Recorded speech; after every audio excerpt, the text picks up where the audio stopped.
Hey, what's up? How y'all doing? My camera's off for a reason. Just letting you know. Don't start wilding out on you, boy. Don't start wilding out. Alright? Don't start wilding out. Yes, ladies and gentlemen, remember that I am live, but I have turned off my camera right now, just for right now. Don't get wild. Just understand. Please get this video to 1,000 likes. So that means you gotta hit the like button. And for me, if you support the platform, and you have to share this live with at least 10 people. All right, share this live with at least 10 people. All right. Y'all just gotta bear with me. Somebody literally cussed me out in the comment section the other day. Like, yo, man, stop eating on the live. It don't look good. I'm like, damn. Okay. I was like, all right, bro. You know, they were really bothered about me even eating on the live, right? Yes, I was like, all right. I ain't gonna argue. You know what I'm saying? Not gonna argue. Hit that like button for me, y'all. What would you do if one of your subscribers say, yo, stop eating on the live, it don't look good? What would you do? Are you gonna argue with that person, or are you gonna just take the L and say, yeah, you're alright? Yeah, alright, man. You got it. So I'm gonna eat my food. That's why I'm not on the camera, okay? And I didn't want to be late. So yes, you understand fully now why I am not on camera right now. I will be on camera soon, but right now, yeah. I need y'all to help me to get this video to 1,000 likes. Point blank, period. Thank you kindly. Thank you kindly. Alright, so let me get to this. I am early though. I'm 10 minutes early, so yo, you know what I mean? I was supposed to start 11, but it's always good to start early. Isn't that right? Isn't that right? Here we go. Idiot. To deceive you. Finish up where we started off. These men we're gonna start off like set this. up altars. Yeah. In St. Elizabeth, Westmoreland, yes, St. Anne, St. Mary, Trelawney, Kingston and St. Andrew, St. Thomas, wow, Portland, wow, St. Catherine, Clarendon, Manchester, 14 parish. 14 parish. Erected marine witchcraft altar, St. James, Harmony Beach Park, out in the sea. They have set up a Montego Bay, a tsunami will root up the seabed and expose the idolatry that is under the waters of St. James. I'm talking to you, Jamaica. St. James will be ripped up. You think you see anything yet in Melissa? Watch out.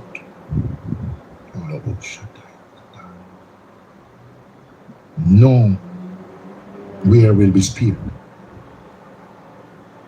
It will rain heavily. Like and share the live, guys, please. God Almighty Jesus Christ. Buildings crumbling. Animals washed to death. Judgment day. And I hear clearly it will be apocalyptic. It will be an apocalyptic move. You watch these things in Japan and you watch these things in other parts of the world. Never seen before in Jamaica. But something apocalyptic is about to hit this land. And the people will have no answer for it. And it's because of what you have done, Jamaica. It's too much. And you're not listening. But here, in every bad news, there's a good news. Yeah. And whenever God sends a warning, He sends a way out. He sends an opportunity for people to turn and not suffer the consequences of their sin. Here we go. Hallelujah. Yet, I like that word, yet, Jamaica, it won't all be over, and Jamaica will not all go down. Yet, there will be some survivors. Here's the good news, Jamaica. Here is the good news. You say, oh, you talk bad news and you prophesy all the bad things. What about the good things? Here is the good part. Where are the saints of God? Where are the prayer warriors? Where are the armor bearers? Where are the men and women who stand up for righteousness, who are trying to live for God? Oh, praise the name of Jesus. I know Bola would have woken up. He loves to sleep, but I know he would have woken up. And I was expecting Bola right here. I know Bola would have woken up. No. He loves to sleep, but I know he would have woken up. Pastor, you want everybody to, Oh, praise the name of Jesus. No, man, Pastor. I know Bola would have woken up. Yes. He loves to sleep, but I know he would have woken up. And I was expecting Bola right here. Bola, I know you got to be here. Yes, sir. Yes, sir. I expect a lot more on here this morning, and I'm expect to see by later on they'll be racing among the tide to see who first can eat a food of this one. I ain't joking. I'm telling you, that's what they live off. We got to speak to make some people be serious like that. But now I'm in that mindset and that frame of mind. And when we declare things in this nation, and the bloggers and people take it off and people comment wickedly and evilly against us. Stop it. We are still here and we're still standing. Stop that. There is good news. Yes. There will be some survivors, sons and daughters who will be brought out of it. I want somebody this morning to pray and ask God, hear me well, Jamaica, and hear me well, those who are listening to me in the sound of my voice this morning. I want you to rise up. You better know that he is. I want you to rise up this morning and declare over your life and your family, God of Israel, make me a survivor. Somebody declare this morning, pray over your family, pray over your own life, pray over your children. Rise up this morning, Jamaican people, and beg God to make you a survivor, because the disaster is coming. I am a survivor. I want the Lord word declaring the nation this morning, and this is what the Lord says, there will be some survivor. How you doing, MA? What's up? Good night. How you doing? God of Israel, make me a survivor. Lord God, let not the righteous go down with the wicked. Oh God, hear my cry and make me and my family survive the onslaught. Lord God, nobody no safe nowhere in Jamaica. No way. Social media blowing up. So they all be at the past. I don't know about that anyway. But there's so much, even in the church, somebody dies and you're hearing about witchcraft, you're hearing about the wife, you're hearing about what happened, you're hearing about another preacher died, and you hear say, him go talk then somebody and I blow him and kill him. That's all you're hearing in Jamaica. We're hearing that a woman left her yard where a choir member fasting deliverance service taking place. One of the most prominent, powerful church in Montego Bay, New Testament Church of God. Bishop Filbert Wynne, my friend, preaching deep again and right there. And then in the midst of fasting deliverance service in the heart of Montego Bay, in the middle of the day, a woman sitting out front there selling. Altia, big up yourself, walk on. Bishop Filbert Wynne, my friend, preaching deep again and right there. And then in the midst of fasting deliverance service in the heart of Montego Bay, in the middle of the day, a woman sitting out front there selling books, choir member, 5 or 4 shots, we don't know, die right there. Nowhere is safe. Nowhere. Nowhere is secure. Not even church is safe again. Nowhere. Jamaica, children going to school, not safe. Driving on the road, not safe. Going to the medical system, Not safe. Going to church, not safe. Not Nowhere safe. is safe in this country. Again, we have seen it this week, last week, and the week before. Death is happening everywhere, everywhere, everywhere, everywhere. Everywhere, Jamaica, everywhere. Nowhere not safe. And I like Pastor tell. Make me a survivor. Lord, make me a some survivor. Sons and daughters who will be brought out of it. Hey, big up yourself, Altia, you know what I mean? You know, just bless you up, cause, you know what I mean? Big up all the loyal supporter them on the platform, you know. People them on TikTok, go to my bio, so you can follow me on YouTube, yeah? Yeah, man, the link to my YouTube is in my bio. Alright? I'm telling somebody this morning, I want to come out of it. Lord, I want to come out of it. Lord, get me out of it. That is it. Get me out and my family. When you see their conduct and their actions, you will be consoled regarding the disaster I have brought on the nation. Every disaster I have brought on it, you will be consoled when you see their conduct and their action. For you will know that I have done nothing in it without a cause. Yes. God will do nothing in a nation without a cause. And Jamaica, I'm here to declare to you, God have reasons to destroy. God has gotten enough reason to send plague, famine, hurricane, disaster. God, in the days of Noah, he sent a flood. People of the nation, mark the date, the 26th of the 4th, 2026. Number one, the idols that are in your face is going down. Hi, Elaine. You hear me? Number two, there shall be death. Disastrous things, destructive elements. God's hands is about to stretch out on the land. Number three, there will be some survivors, sons and daughters who will come out of it. I want to ask a question this morning. Will you come out of this alive? Will you listen to me, Jamaica? Will you hear this man? Will you take the word?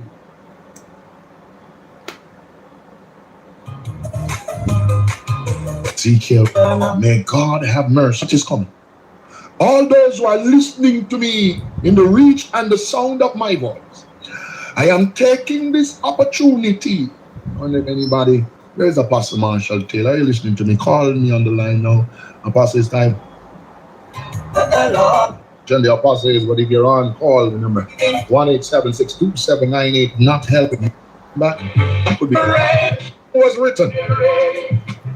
And raised up idol. Man of God, in his time. Not even his prayer. Not even his prayer. You know, I told some people, pray for yourself. Because we get up praying for family, praying for the nation, praying for the, everybody said, pray for the prime minister, pray for the God. Everybody wants us to pray. But the Lord said here, if Daniel, Noah, and Job was there, they couldn't help their own sons and daughters. My God. Only themselves by what? Their righteousness. You're very low, Apostle. I don't know why you're. Yes, sir, you hear me? I hear you now, you're low. Yes, Job is a faithful man. Job is a prayerful man. Job is also a very powerful prayer warrior. But he lost his children when the devil attacked him. Yes. One of the first set of people went down was Job's sons and daughters. The devil killed them. Yes, yes. That means death can occur no matter how righteous you are. Yes. Death can touch down right in the church, in your family, anytime you. Facts. And his prayer could not save them. My God, this is serious. Yeah, his prayer could not save them because, man of God, God allow. And God is going to allow. There's a flood. I just speak of the flood. Jesus. I see water coming up again. Last night I dreamed see what plenty water coming up from the ground. And the Lord said to tell the people of Jamaica to begin to intercede and begin to cry for mercy. My God. Because it's going to be deadly. Wow. And in light of all of that which we are saying, we continue to call the nation to a gathering. Yes. Where we can come together. Number one on our agenda on Friday night coming. I wonder if everybody heard about Friday night. We're gathering in Portmore for an all-night Friday night. This Friday, the 1st of May, Jamaica. We're gathering at our mega center, 18 West Tradeway, Portmore Town Center. This is very serious. This is not a joke gathering. No. Apostle, you got to tell them for me how serious this gathering is, because after this, anything can happen in Jamaica. Whoa. Any day after. We're calling the nation to cry again. We have to gather in the midnight hour to cry again, to pull down the stronghold. Pull down the stronghold. And also the church, the Christians in the land, the intercessors in the land. We are calling you to come and help us to pray, because I see more preachers dying. My God. They cut a senior pastor woman's throat, you know. You know, they going and cut the woman's throat, you know, the pastor woman. Apostle Marshall, what is this? Yes, because, man of God, the church itself have to get back to the place of prayer and fasting. Jesus. The church, what weakness church is when they stop pretty much time with the Lord in prayer. That church is going to be a weak church. And if the church is not in fasting, the bonds of the wicked and heavy burden will not be lifted. And the church is in a weak area. When it comes on to fasting and prayer. What can Axon do for you? Well, let's see. All right. I wish part when I listen, I think upon YouTube. I find one video, one random video when I find out. I look for it. I tie into where Apostle said. Where it tie into where Apostle said. Wait, the Lakers lose? What? Anyway, let me go to this. Excuse me. Sorry about that. I hope it was on here. There's a video that I saw of a lady talking about witching and stuff like that. All right, so obviously it's TikTok. Where's my phone? I'm soon come on camera, guys. Obviously it was TikTok, so let me just go to TikTok, right? Make me hear this. As a matter of fact, let me just go and listen in the meantime. And to that comes on to fasting and prayer. And we have to return to that. Jesus. Fasting, prayer, and repentance. And that's what we're calling the nation to, because we see destruction. Their mothers and fathers come out and let us cry to the Lord, because danger is ahead. There is, man of God, the red light is being turned on. We are in a danger zone at this very hour. And we are alerting and we are calling the nation to prayer. This is not, listen, if you have never taken any call serious, take this call serious. My God. Danger is ahead. It is like the weather forecaster that tell Jamaica, listen, make every preparation to protect yourself. Protect your animals. To be a survivor. We are rising to tell you that danger We are in problems. When Marshall and Stewart comes before you, we're not coming as those looking fame or attention, like and share on social media. No. We're coming to you from the word of God and from what we have seen in vision and what has been declared into our spirit to tell you, nation. We are the ministry that gathers to bawl out, the ministry that gathers to cry out. Time and time again, we have reversed orders and break spells by us gathering and interceding and crying up to God. And he has heard our cries many times, Jamaica. Friday night. Yes, go ahead. I hear the song in my spirit. Time is running out. My God, I have it lined up, you know. The door are closing. That's what I am hearing in my spirit. It's coming up in a little bit. It's coming up. My God, what is this? Time is running out. The 1st of May, the Lord has directed me to gather Jamaicans to pull down the strongholds that is blocking the people, heart, mind, eyes. We must rise to pull them down, but then we must rise to pray. And hear me well, those who are coming this Friday night, we are declaring, and I want you to come with a mind to declare, I will be one of the survivors. Yes. I will be. If you want to survive, you dare to survive and believe God for survival, let's gather for an anointing. We will be anointing, we will be delivering, we will be praying for you, we'll be covering you. Leave your house, leave your bed, Jamaica. Your life might depend on it. This Friday night, 7 p.m. to 6 a.m., Portmore, St. Catherine, we're inviting you to come. Let us gather together, shoulder to shoulder, on our knees, lifting up worship and praise to God and crying out for our survival. Jamaica, nowhere is safe. The death toll is rising, and we got to cry out for mercy and repent before God. And we're having a service of such this Friday night at Portmore all night. Wear your breakthrough colors and your breakthrough shirts. Come on out, bring your prayer shawl. If you don't have any, we have a few that we'll have on sale. Bring your kerchief. If you don't have, we'll have some available. Listen to me.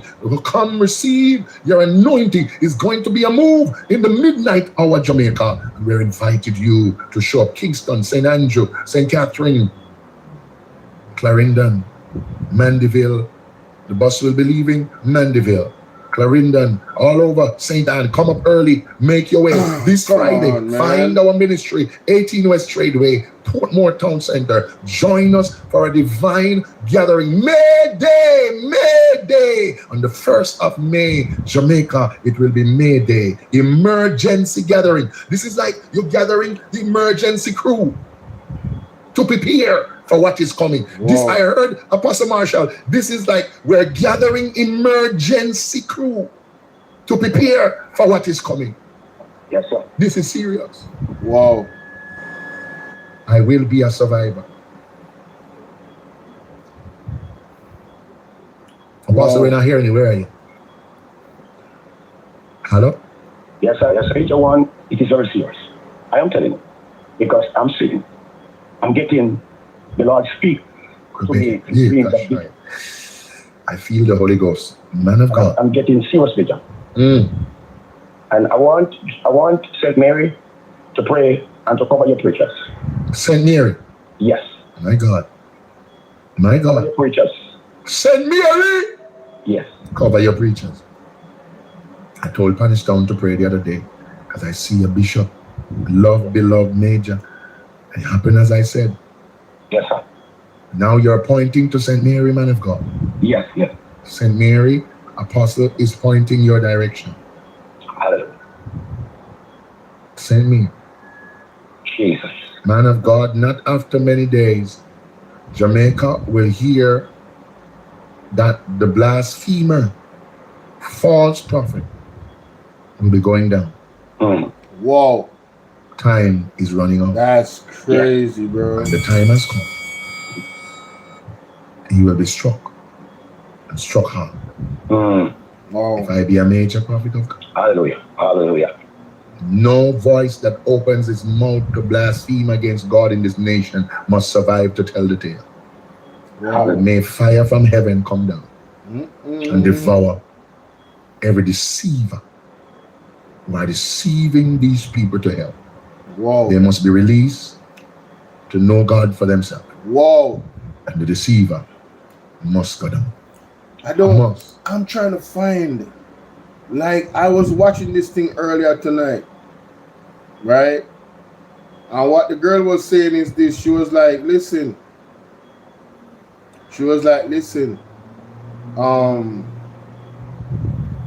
Whatever it is that your Jamaican customs eyes drone patrols as illicit trade robs nation of 26 billion. Huh?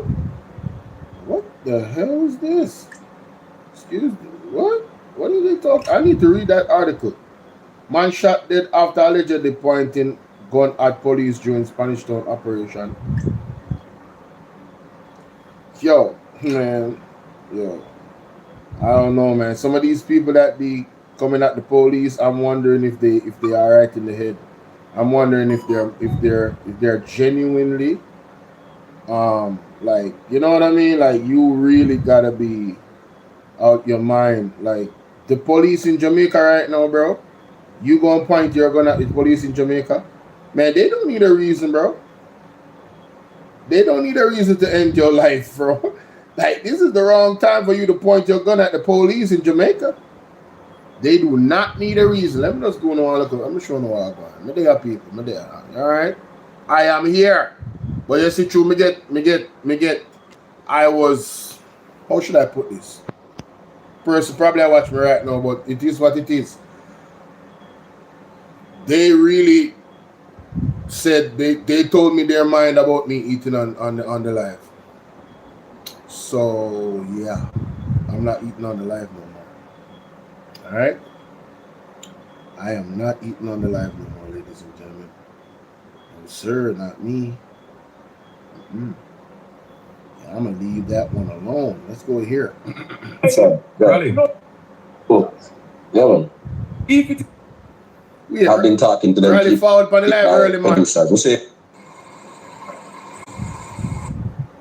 out a little bit. Good evening, everybody. Welcome. You know, the explanations would have to be given to them and a full breakdown, and we could also possibly look at. Listen to this. Because the Integrity Commission is. Guys, this is the Ethics Committee. Right? This is the Ethics Committee. Listen to this. The Ethics Committee, you know. Listen to this. Share the live, guys. Task with establishing codes of conduct. And we know that there are reports of the code of conduct not being signed by members of the House. All members of the House. We also should know that the code essentially reflects the 7 principles of public life, which was adopted in this jurisdiction. But how do we receive, investigate, and report on complaints of departure from the code of conduct if the code of conduct is not signed? What are your thoughts? Member Lee?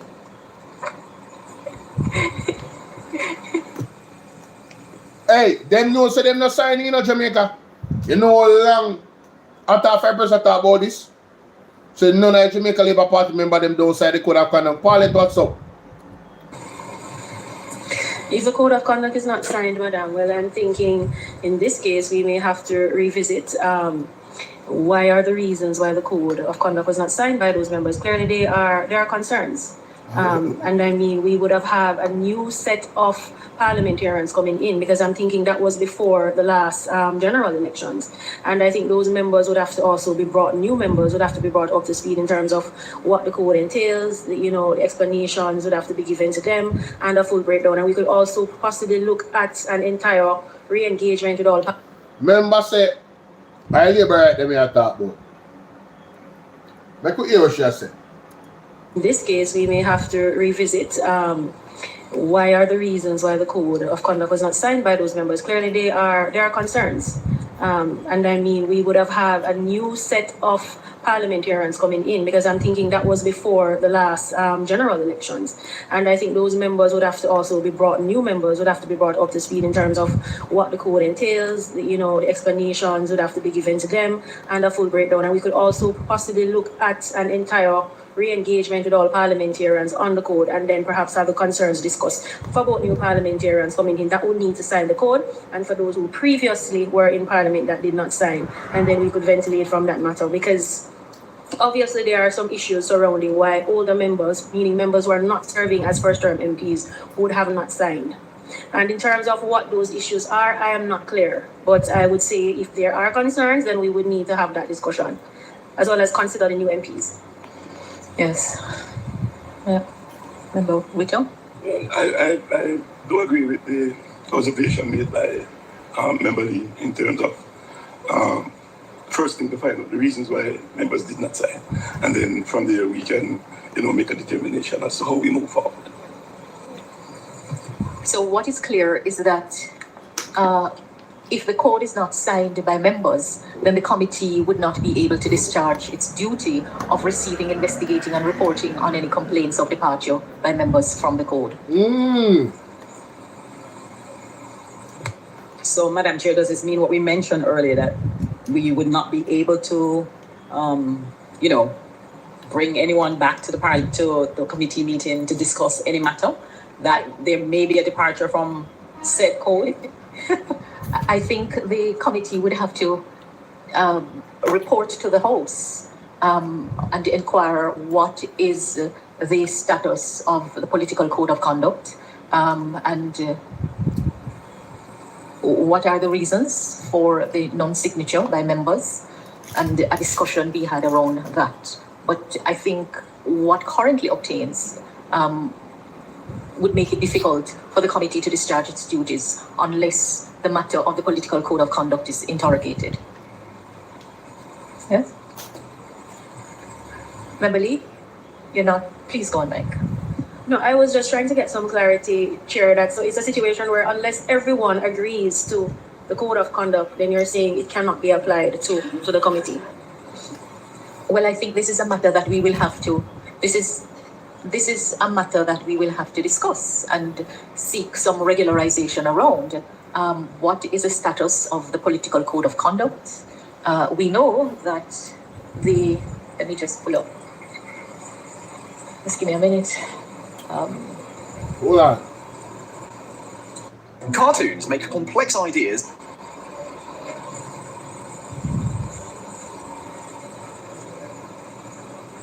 Listen to this. I'm coming.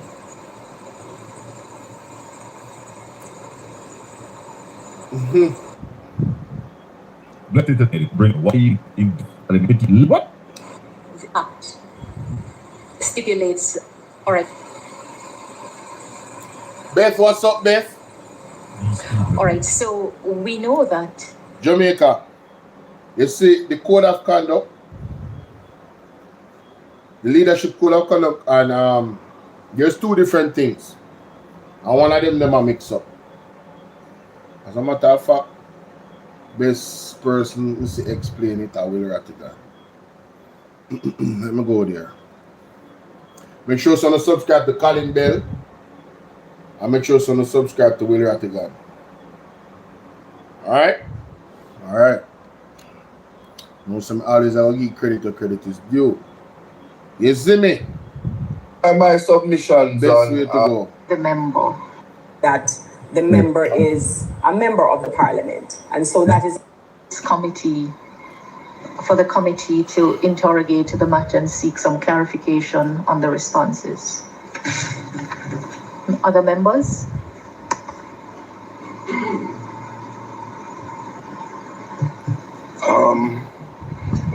My issue is that if permission was granted for the member to be exempted by his company, can we retroactively go back on that? I'm not sure if it is legally correct for us to go back. Dennis Gardner is still trying to pressure concern at all the germs then. End of the last meeting. There were some real germs, you know. I'm going to hear them talk about Donovan Williams. Donovan Williams. Donovan Williams still in the news, Jamaica? Donovan Williams is still in the news. Sectorial debate. Total rebuild, fixing education from foundation. Damian Crawford. 2 p.m. April 28th. That's a Tuesday. Mighty God, let me share this. I need to make sure I set a life for this, man. Education is the key, you know. It's the antidote to poverty.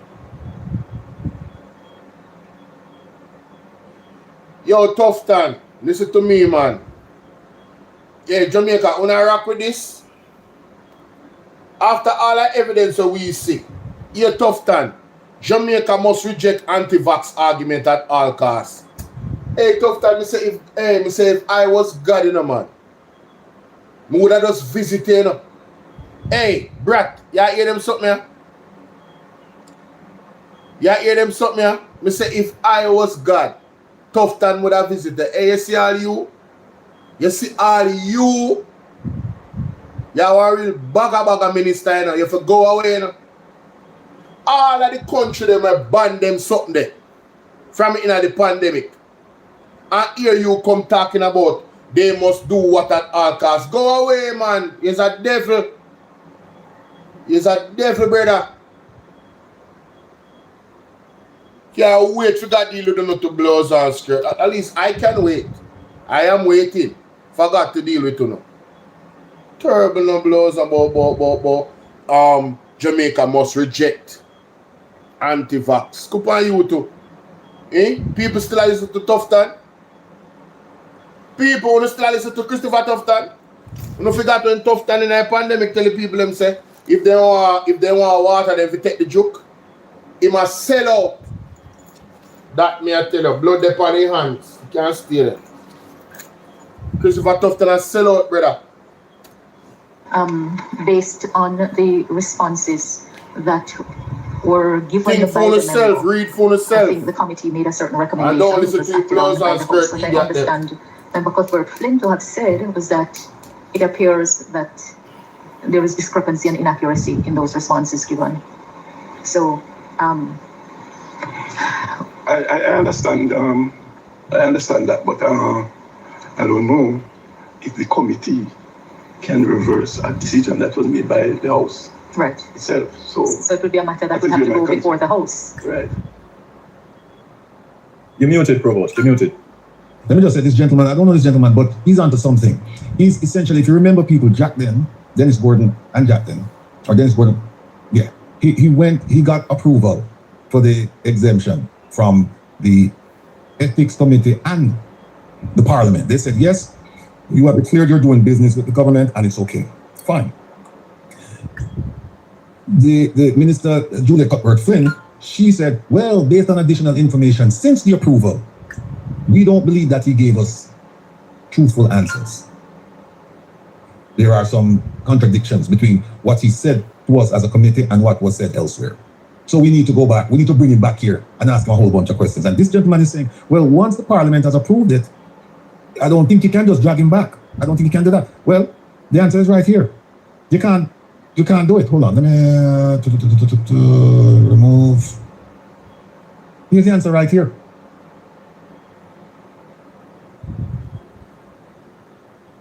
It says Ethics Committee further review of approved parliamentary exemption motion. And let me just get to the heart of it. It says here, right there at the top, it says, once the House approves a committee report or motion, which is what the House did with the exemption from Mr. Gordon, it becomes a formal resolution of the House. Look at this one right here. It says, subsequently, if new information arises that requires the committee to review or reconsider the matter, a new motion or order of reference is required. A committee cannot, let me pick this up, I don't think you can see. It is right here. A committee cannot unilaterally or spontaneously reopen an inquiry or review an approved motion that has already been adopted by the House without a new or revised mandate, meaning that once the House approved Dennis Gordon's exemption to do business with the government through Jack Den, the Ethics Committee can't do anything about it. The Parliament will now have to come up with a new motion and say, okay, we're going to reopen it.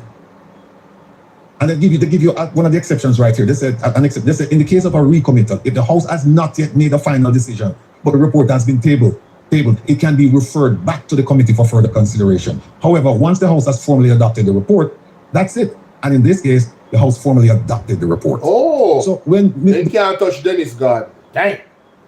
So I don't know why Miss Mother Huford, and I don't know why Minister Cuthbert Flynn, why they would even say we're going to bring him back. Here it is right here. They can't bring him back, and this is going from Tiffany Stewart, who's the senior legislative counsel. She's the acting lawyer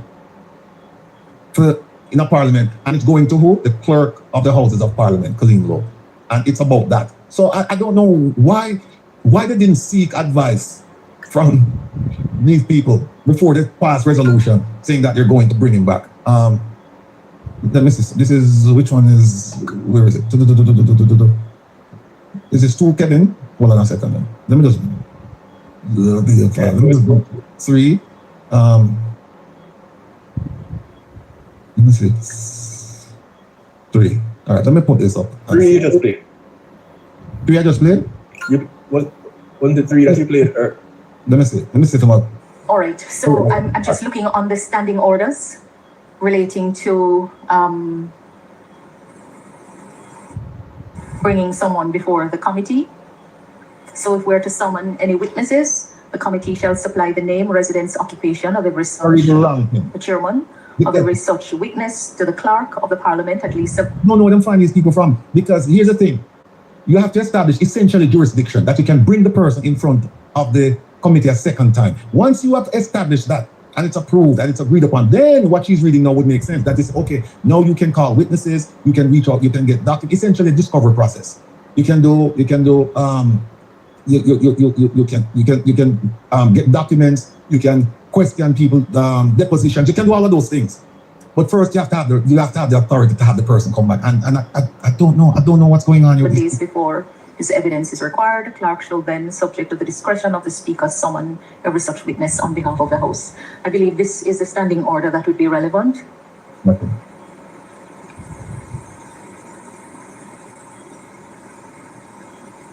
Now, people, you're in charge of the committee. Don't you think that you at least should have some sense of what the committee is able to do and not do? Exactly. It's a small committee, you know. Come on. And the rules governing this committee, it's not a compendium of laws. It's just a small little section of the standing orders. And here it is, we'll find them reading, trying to figure things out. And they're making significant decisions about people and their lives. And here it is, producer Joan Wright, them are wing it. Them are wing it, Kevin. They're winging it. Okay.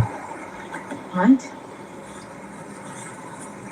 This is embarrassing enough. Make it to the end. This is embarrassing. Okay. So the decision of the committee, the recommendation of the committee, is that the member in question be summoned to appear before the committee at the next meeting, and in accordance with the standing orders. It's not in accordance with the standing orders. It's not. It's not. We just showing the letter. It's not. Which one is this? Is this 4? Let me believe 4 and get to where. That's 3. Where's 4? 4. There's 4. All right. So, again, just for summary, the accuracy of information provided by the member in question, as recorded in the minutes, has been called into question in light of subsequent publication in the public domain, and the member is therefore being asked to return to the committee to provide clarification on the answers given. All right, remove that. Don't forget to 5. How many people in the committee? It's a small committee. Very small. Who is that over there on the opposition? I see one person on the opposition. Is that no? 2? All right, so one of the matters arising is also a matter for discussion, and that is the functions of the committee and what. No people. All of you on the thing now. This is a very important part of this exercise here. Heaven sent. How are you doing tonight? We should have make up on TikTok come over my YouTube live, you know. I spoil not too much, you know. I know say last live, I tell you, I don't know. My supporters, them never come out the last live.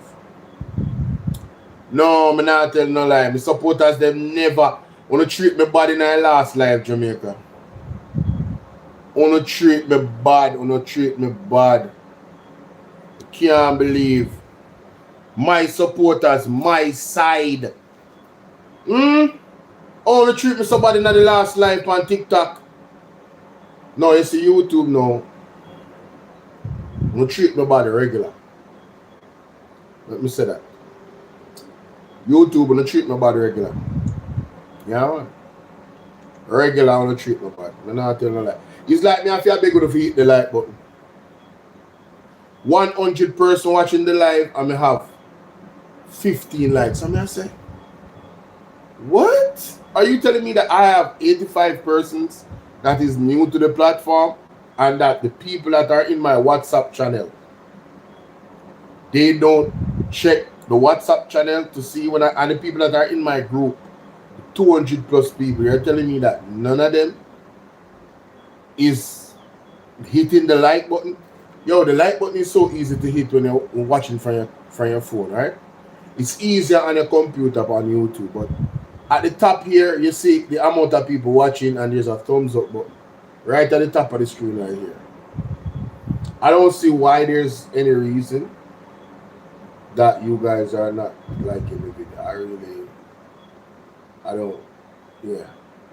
It kind of bothers me sometimes. I'm gonna be honest. I am gonna be honest.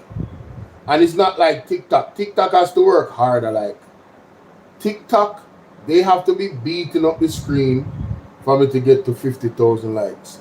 All you guys have to do is hit the like button one time on YouTube, bro. One time.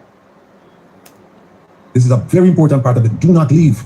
Do not leave. If you're interested in civics and see how people act like bumbling idiots, you can't leave. Watch this. Steps we will have to take to establish the register of interest and to deal with other reports and matters that may be before other committees of the Parliament. So if there is no other matter arising, then we can move to agenda item number 7, matters for discussion.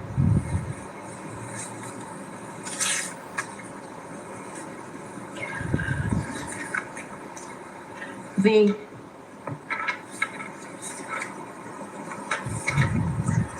first,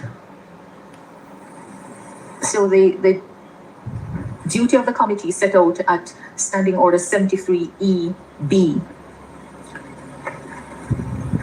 is requiring a member to make full disclosure of any interest which he may have, which is likely to cause a conflict of interest. That is the one we're talking with Isaac and I have checked, and I don't know, Committee Clerk, if you can assist whether a register of interest has ever been established in the Parliament of Jamaica since the creation of the Ethics Committee. Right.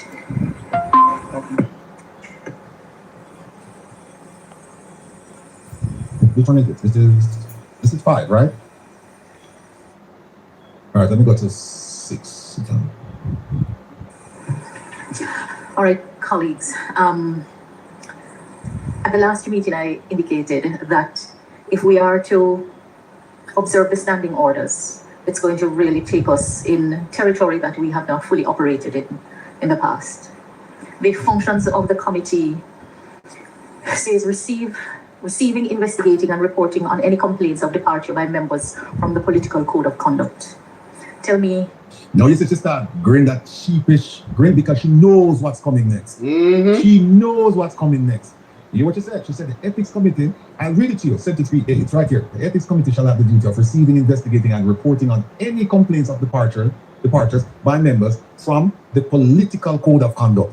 And now you're going to see how they torture the political code of conduct and they massage it into something called the leadership code of conduct, and they get them all mixed up. Wow. And remember what the Prime Minister said when they got paid. He said, this is to attract the best and the brightest. Right. And the brightest. If this is the best, and I don't believe this is the best and the brightest, by the way. This is the best and the brightest. Hey Ryan, what's up, bro? What are your thoughts on this duty? Right now, the political code of conduct All right, let me stop part of it. Let me just show the people what we are talking about. This is what we are talking about.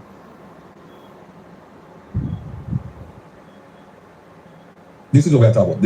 This is the problem. This is the thing that's giving them problem. Political code of conduct, as opposed to the leadership code of conduct. Right? That's a problem. The one that we were talking with Mystic and yeah, here it is. This is a conflict of interest, and it's any interest that has to do with a company. And this one is related to allegations involving conflicts of interest, which is what the Integrity Commission did. But be that as it may, we're looking at A now, political code of conduct. All right. Just look at her. Look at her face. Where are we with the political code of conduct? Yes. Yes. That is my question to you, Madam Chair. No. Here you know. This is a matter that is not without controversy, because the Integrity Commission is tasked with establishing codes of conduct, and we know that there are reports of the code of conduct not being signed by members of the House, all members of the House. We also should know that the code essentially reflects the 7 principles of public life, which was adopted in this jurisdiction. But how do we receive, investigate, and report on complaints of departure from the code of conduct if the code of conduct is not signed? What are your thoughts? You see, right away, you see there's a problem. She's talking about the leadership code of conduct, but the ethics committee, the requirement is talking about the political code of conduct. People want to understand. So there's a difference, you know, guys. There's a difference between the political code of conduct and the leadership code of conduct. And it's important that we know this so they don't bamboozle us. So big up to Will Rattingham for spending time on this, and I'm echoing the sentiment, Jamaica. Listen. And this is civics, you know. This is civics. It's two different codes, but they're confused about them. Yep. Member Lee?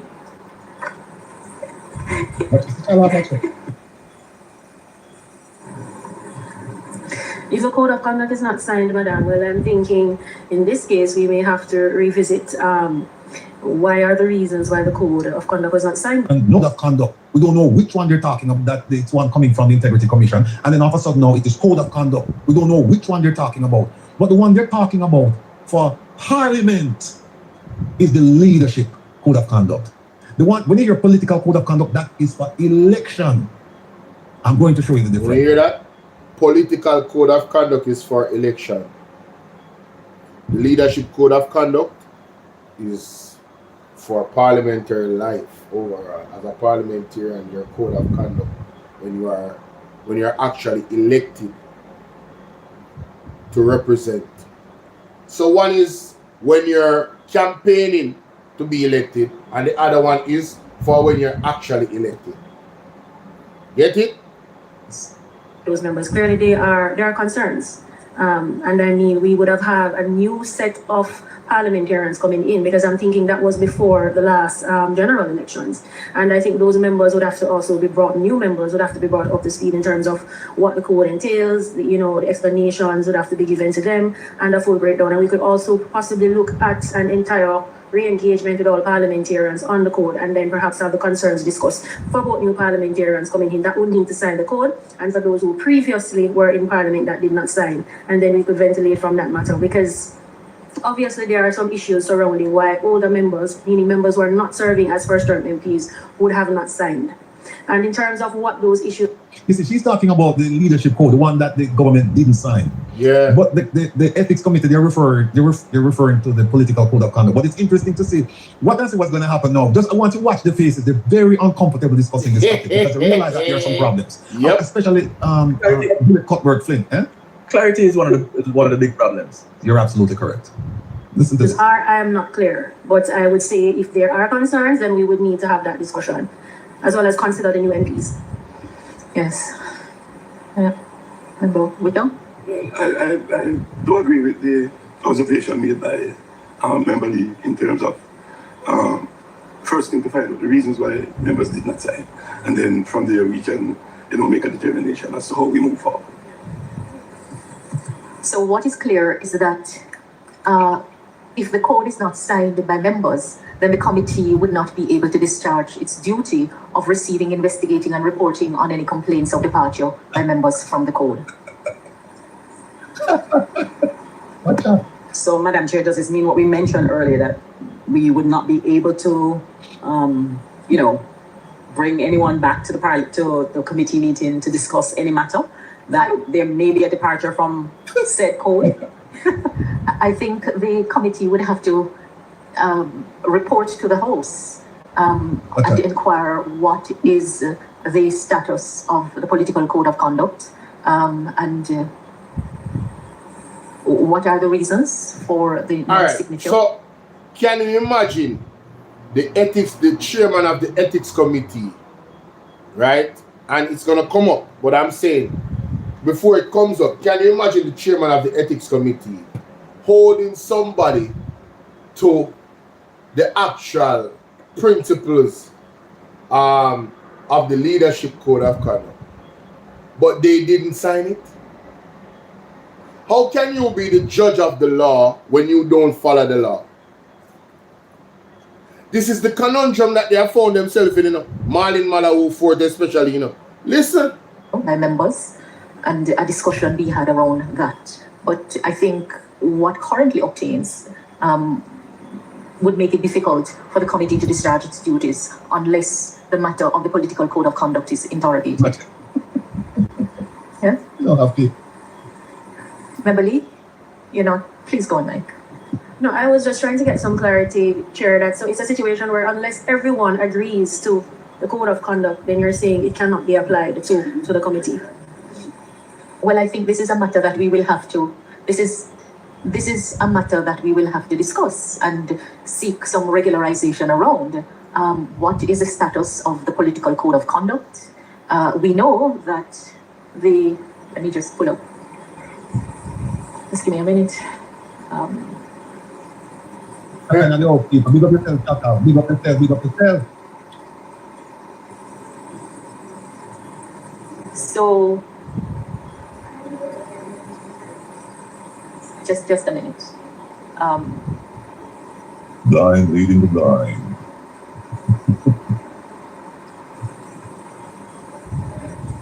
All right, let's see, you know, you. All right, it's back with Kevin. Look. You know, ego. I'm coming. You're no ego. You're no ego. This is not no people. Because I'm going to show you the difference between the political code, leadership code, and the All right, so we know that Section 6(1)(g) of the Integrity Commission Act stipulates that the functions of the commission shall be to prepare codes of conduct and other advisory material relating to corruption and guide public bodies in respect of matters within the purview of this Act. We also know that this Act has been under review for some time. Outside of the code of conduct for ministers, I believe that the only code that exists is the one that was prepared by the Integrity Commission. Exactly. And so Paul Wilson have a question. Paul said why she's saying directly is they should, what she's saying directly is they should have people, probe the reason why the JLP didn't sign the political code of conduct. Paul, they signed it. It's a different code. That's what I'm trying to bring to light. That it's a different code. They didn't sign the leadership code of conduct. You know what, Kevin? Let me just show a little bit more of this. Right. Well, these are matters that we have to discuss as we are looking at the functions of the committee, because if we are to discharge our duties properly, then we will have to deal with the issues. You know, I just want to, well, you know, I cannot remember if I've ever received such a document to sign. So hold on there. No. What she means she can't remember if she ever received such a document to sign. So are you now throwing your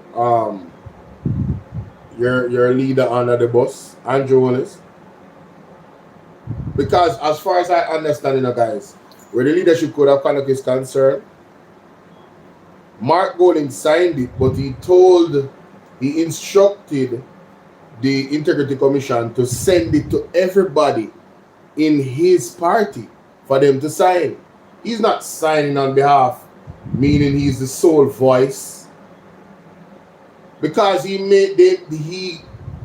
had consultations with the members of the party, and everyone understood the importance of signing the leadership code of conduct, because they could not be here on one breath saying that, listen, we are standing on integrity and all of these things, and they did not sign the code of conduct. That would be asinine, fam.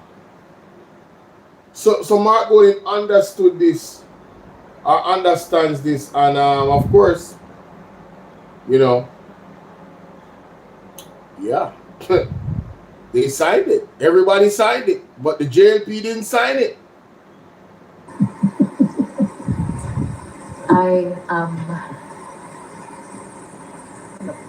Death and the brightest, people. Death and the brightest. All right, so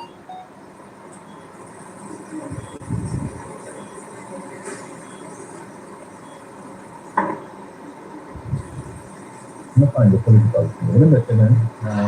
all right, so in the public domain, we see, I don't believe that. Hey, TikTok, I'm going to end the live here. You can come over to BOLO V&R 2.0 on YouTube. The link is in the bio. Appreciate y'all, all right? So everybody on TikTok, click my picture right up here, so go to my page. There is a link in the bio. Click it and you'll find my page. It is BOLO V&R 2.0. All right? BOLO V&R 2.0. Lady Andrea, everybody on the TikTok live. Yeah, I'm just gonna be live on YouTube alone, all right? For tonight. See it there, guys. This is it. That's the live. That's the page. All right, see you over there. Respect. Unfiltered 876, big up. Is that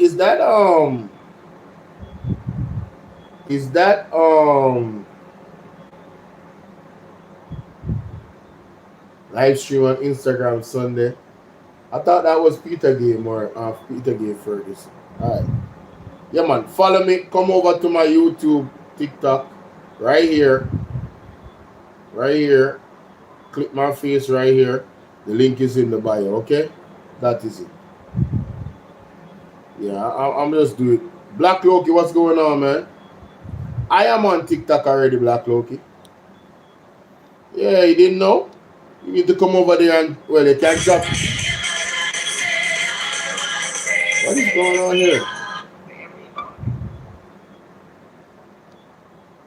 Alright, so you can come, you can drop gifts, Black Loki, as you well know, on YouTube as well. So it's no longer a TikTok thing, you get me? I'm not leaving YouTube. What are you talking about, bro? I'm not leaving YouTube, fam. Anything has arisen in this new parliament in respect of the codes of conduct. But when I was researching, if you go to the Integrity Commission website, you would see some publication and clarification. We're going to go there, people. We're going to go there now. And look when she realized her name mentioned in the report as somebody who No, I told the people on TikTok that I would be they can come over to YouTube. That's what I was saying. I told the people on TikTok, come over to YouTube. Yeah, I wasn't saying I'm gonna go on TikTok. I was already, I'm live on BOLO V&R clips, BOLO V&R 2.0, and I was live on TikTok. But I don't know. Not feeling TikTok energy right now. So I'm like, yo, y'all come over here, man. It appears as if there's a lot of people live tonight. What's going on with TK? Where's she at?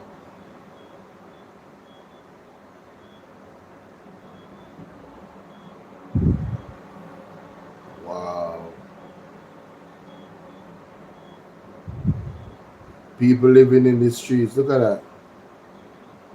Wow.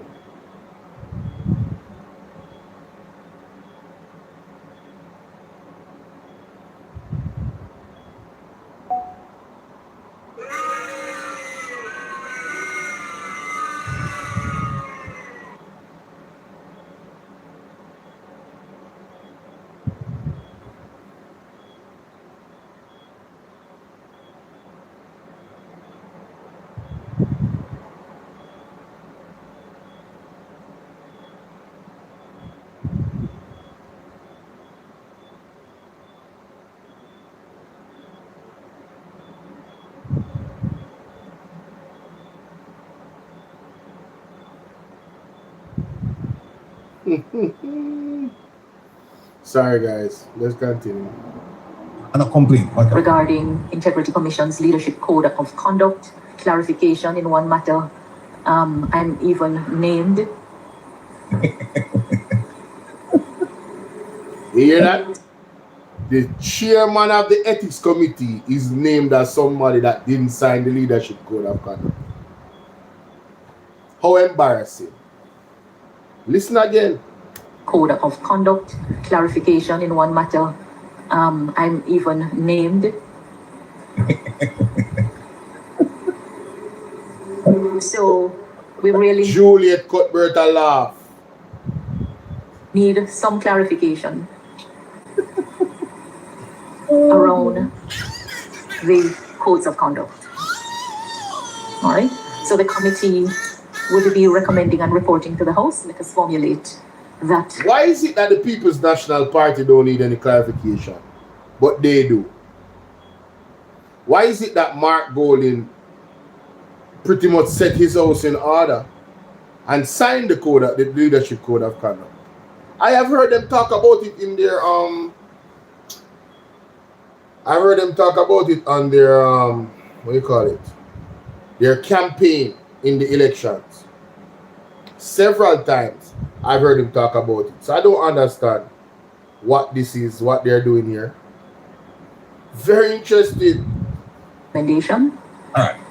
So Kevin, what are the documents then regarding the political, and then more on the one with the IC one? So would I encourage you to go listen to Wheeler Attic and your son and hear what he must say about the code of conduct versus the leadership code of conduct versus the political code of conduct.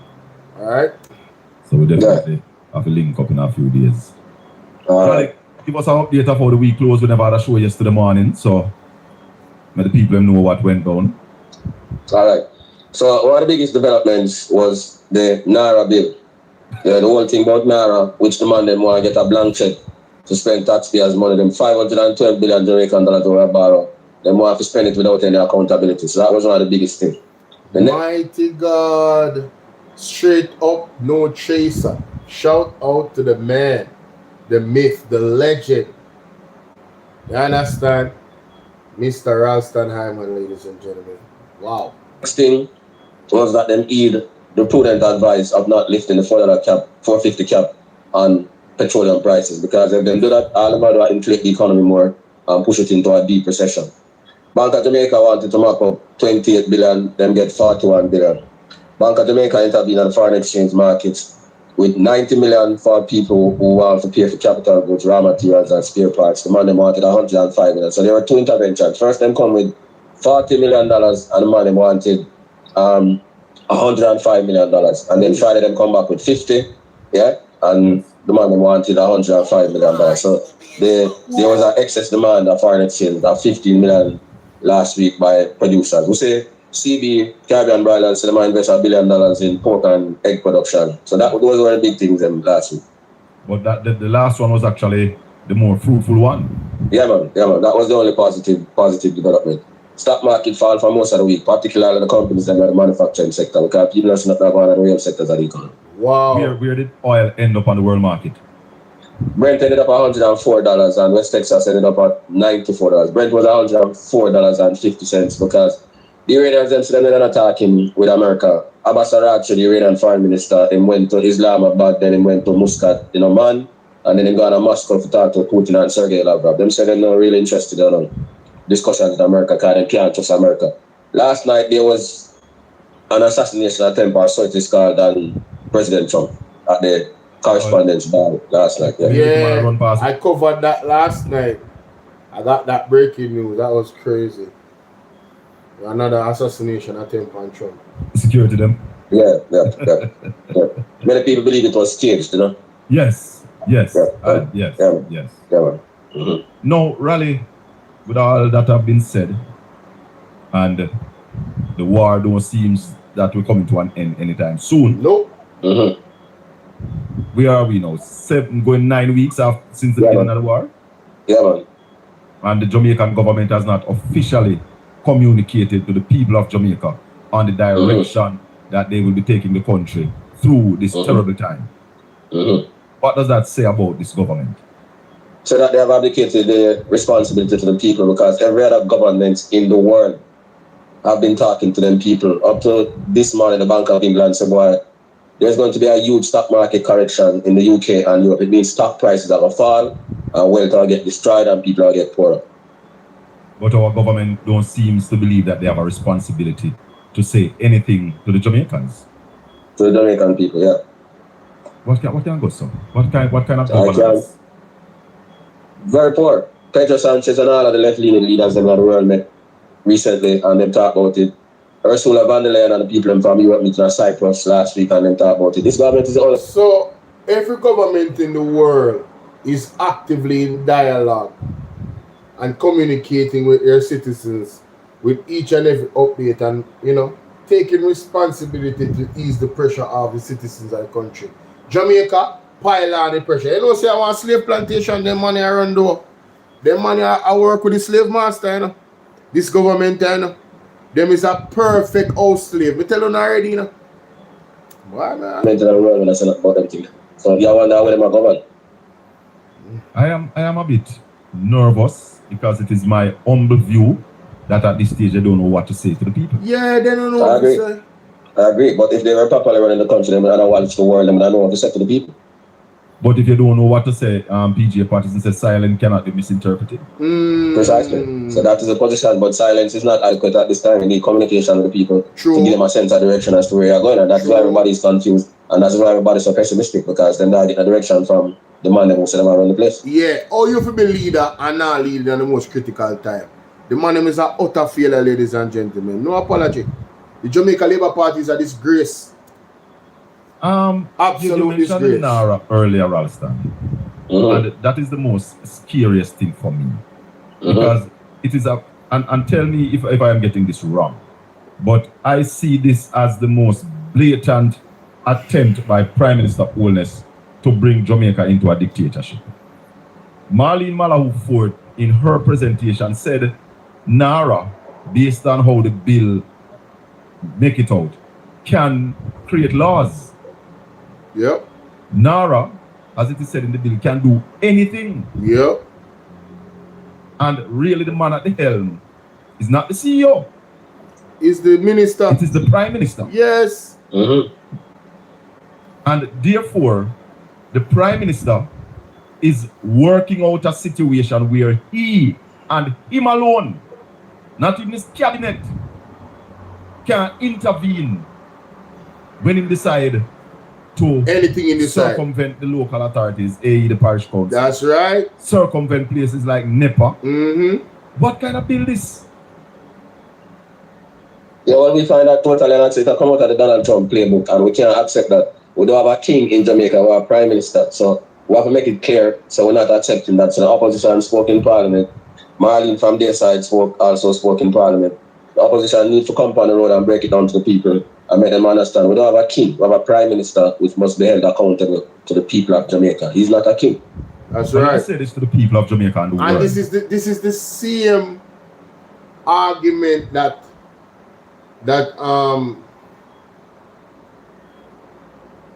Isaac Buchanan in an exclusive. I put out the video, guys, 3 hours ago. An exclusive video with Isaac Buchanan. Let me see if I can find us that. I'm honest with you, I never even contemplated that as to what can be done under NARA. I never contemplated that, being honest with you. quick, Diana, because in terms of... No, he said it on Mr. Willie Rattigan show. I just remember. The man said straight, hey, if them think them bad, send through the bill as is. Straight a privy council them a go. Not Supreme Court, them a go with it.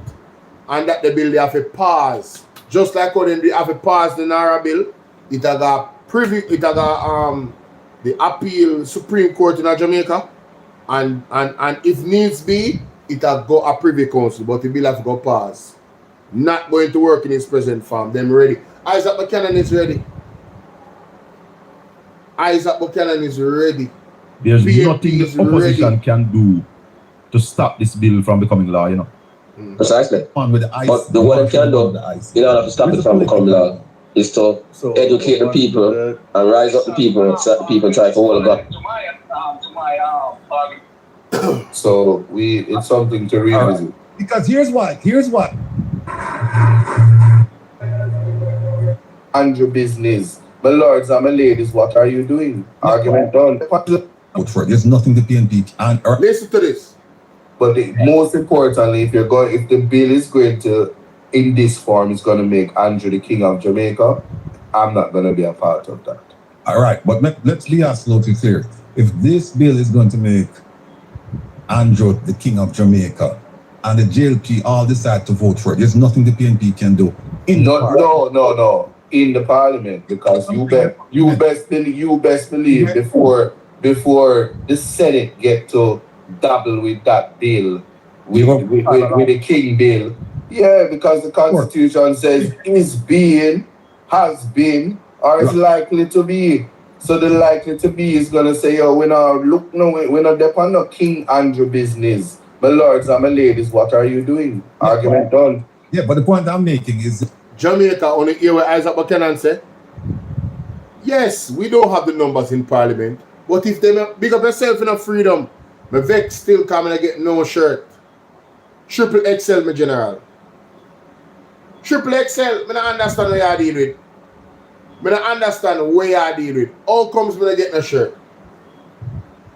All I have to do is WhatsApp me and I send you the shipping address number, Jim. If you're there Jamaica, a total different ball game that. But if you're there foreign, all I have to do is I send you the shipping address and ship it. What? We can't get a couple shirt. What? I don't understand where you deal with, Virgin. But see me stay so Bobson, I rep the Freedom Project JA shirt them, brother. I'm gonna get no shirt. Make sure you say they in a black. You feel me I say? What's up, my man? But yeah, back to what Isaac Buchanan said. Zane? Yeah, it's not gonna work. If they think them bad, it's gonna be a needs all over again. And they're not going to, PMP is not going to lose. The People's National Party is not going to lose in court. They are not going to lose in court. Andrew Wallace, the Constitution is something where Peter Chambers, they tell him, is stand, God said to Peter Chambers, the Constitution is standing in front of Andrew Wallace like a man. Can't go around the Constitution, brother. And the persons them will know the Constitution, I will love the Constitution, I revere the Constitution like Isaac Buchanan. Me hear people talk about the Constitution in some bad way, you know. But I really agree with them, you know. I see where the Constitution defends us in many things. Right? And if we are going to do constitutional reform, it has to be something that is engaged by more than half of the population. For us to say, yeah man, see it there, we agree with this. And it's going to be a lot of things to iron out. And thank you so much for the laughing gift. I like that one. The laughing Discord. That's dope.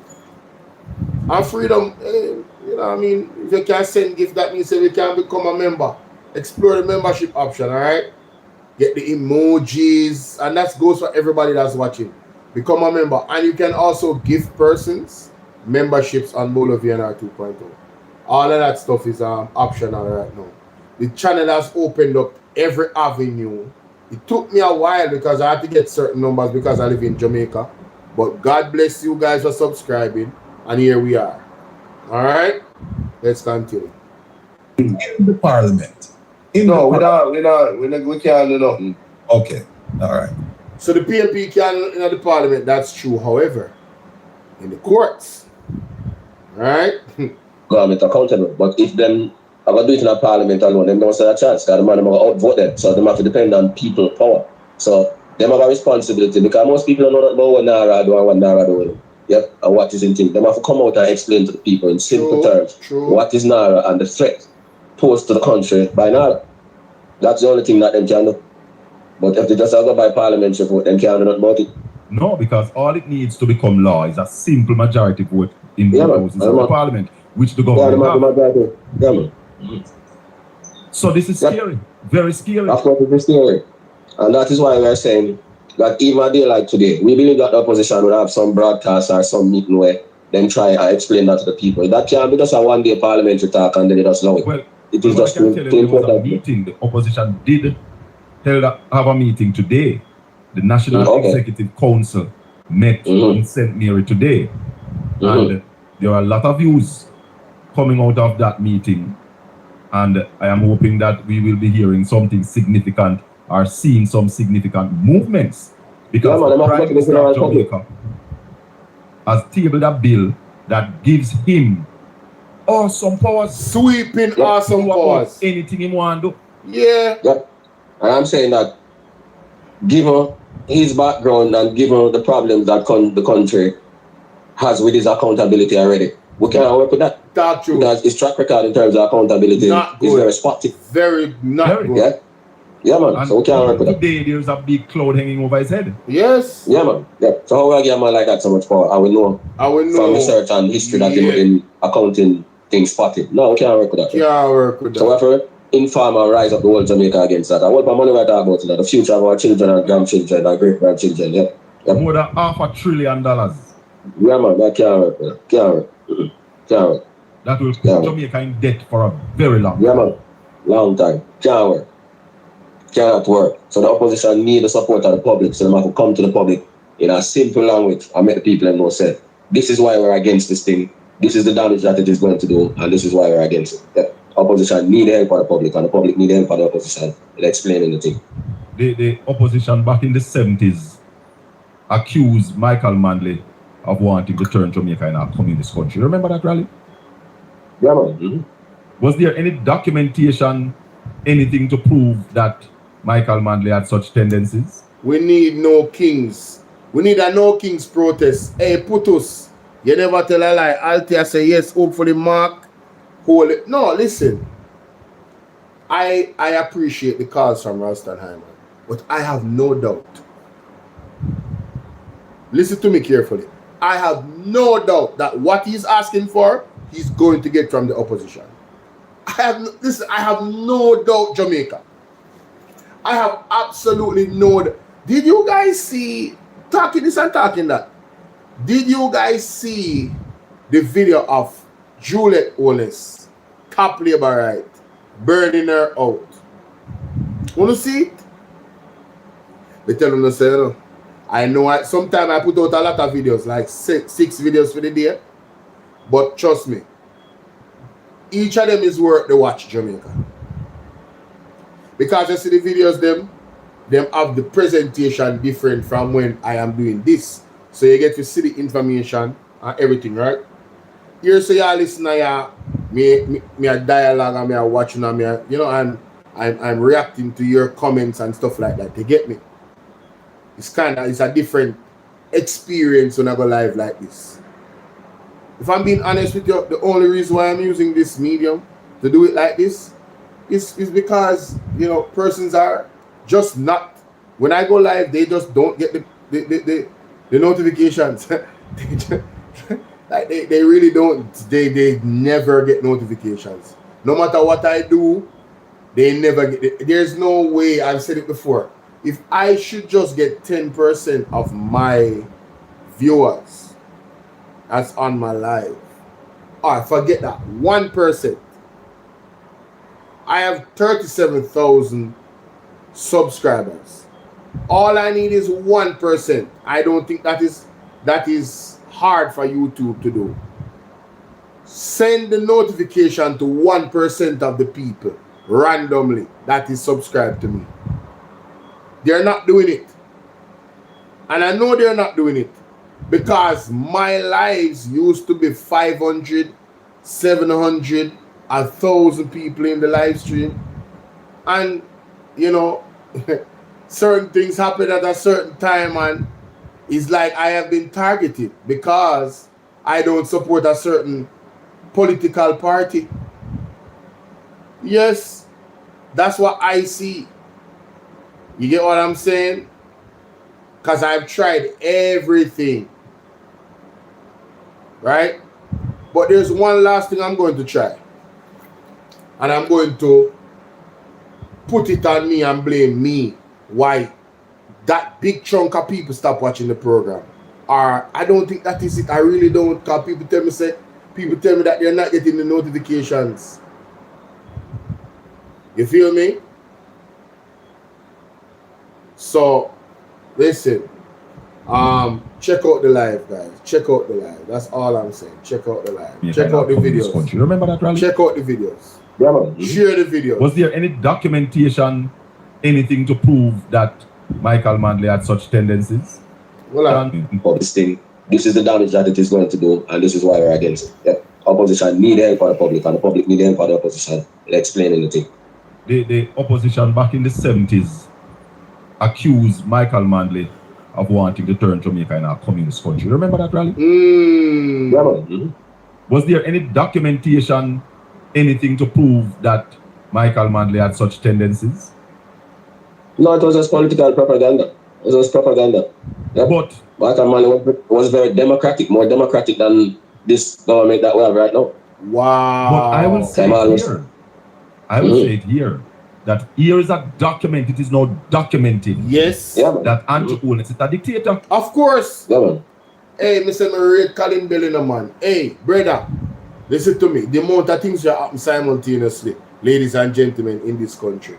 Remember when I told you guys about subtle genocide with the actions and non-action of this government? Well, want to think about what me say now? You know, a months now, me I said that, you know? From the way how I see they reacted in where Hurricane Minister is concerned, I said, but bro, hold on, wait a minute. But these dudes, these dudes are out here creating the environment for subtle genocide amongst the people of Jamaica, post-Hurricane Melissa. Yes, that's what I believe. I believe that. Guys, 3 minutes left for my live goal on BOLO V&R 2.0. Can you guys help me with the live goal? Yeah. That's it. Super chat live goal. It is not so. Then it is incompetence with the drafts people who draft this bill. Wow. Yeah, but they would have drafted it on his instructions, so it's still go back to him. Exactly. Go back to him. Yeah, so if there's incompetence, it is him. Yeah, man. Yep. Yeah, but I don't think it is incompetent, Rally. No, I don't either. I think it is the dictatorship tendency. Yes. Coming to the fore. Yes. Yeah, and we have seen several sides of this. It's just that this one is more barefaced. More barefaced now. Lack of respect for everybody. Yep. Yeah, barefaced. Yeah, man. The Prime Minister can step in. There's a step-in order where if a municipal corporation refuses to give the necessary permit in the time that NARA wants it, the Prime Minister can step in and grant that permit as if it is the local authority, the parish council that grants the permit. We can't work with that. We can't work with that. Yeah, man, we cannot work with that. Cannot work with that, brother. Yeah. I remember, we have incidents of that nature, even in his own personal business already. Thank you very much, Ralston Hyman. There you go. We have instances of Andrew Holness operating in this criminal manner. I believe it's criminal, right? In this way where it's like, yo, unethical for business, fam. Sorry, guys, give me a second.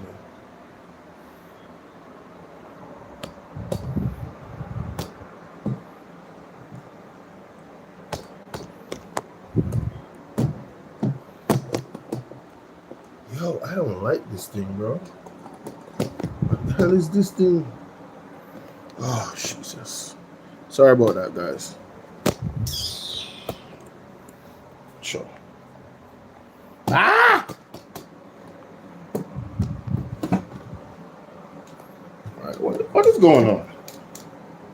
Oh! A data cause it. My bad, y'all. All my fault.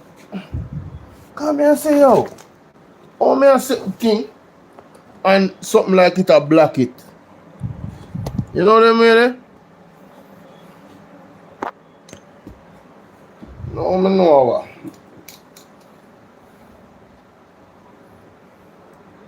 Carte blanche, but need that. Cannot work with that, brother. Yeah. I remember, we have incidents of that nature, even in his own personal business already. So we can't give him that kind of carte blanche, brother. Remember, in records, packed in everything. Accountability, approvals, all kind of stuff. Remember, so we have that kind of history and that background. Yeah. Straight. Just be a face, man. Why did the bill take so long to come to the parliament? It's nearly 5 months. And then they come with this. I'd announced it. Yeah, and then they come with the foolishness. Is it foolishness or disrespect?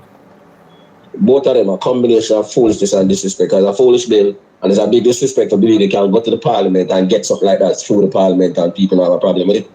But what do you say to people like Delroy Williams? Brother, hey, me say Maria Rastanheim, yo, Florence, are the most disrespectful thing this Andrew ever do, you know? To the people in Jamaica, you know? This, I mean, just attempt to put this bill together. This NARA bill is disrespectful. The man is uncertified. The man is the definition of a person that you will never give these powers to. As a matter of fact, if you was to give anybody, he would be the last person on earth to give it to. But in any real democracy, you cannot give anybody that type of powers. And the way it's structured, the CEO and him, them have a get out of jail card. Them can't do no wrong. Any decision that they make, it is law. It's law. No consequences. Hey, me say me appreciate all the man them ventilate this issue, brother, and this conversation, because we need to be strong about this. Because this can't work for true, brethren. Is Delroy Feder the former mayor? Yeah, man, but the man that was lucky. Dwayne Smith. In fact, my information is that what they presented, the law of civil right, was given to them to read. What? The law of civil right get a script for read allegedly in the parliament. Victor Arbin 2.0. Who is Victor Arbin? Well, lucky them, man. Lucky. The man was lucky then. Hold on. Coming like Paul Bogle them. Oh. Hey, you know, so this morning I was driving and I said to myself, it looked like a bloodline water down rally. Yeah, man, of course. Because no Paul Bogleness and no nanniness no left in a way. No, I'm not. Yo, I'm sorry for pausing so much, but yo, can we get a round of applause for Portland Spice TV, bro? Yo, I've been listening for the last what? How long have they been talking? 10 minutes? Let me see. Let me see how long they've been talking. 15 minutes? Yeah. 15 minutes of straight fire conversation. Nothing but the truth, the whole truth, man. Man, these bro, man, these bro, hey, listen. Salute, bro. Salute. Just.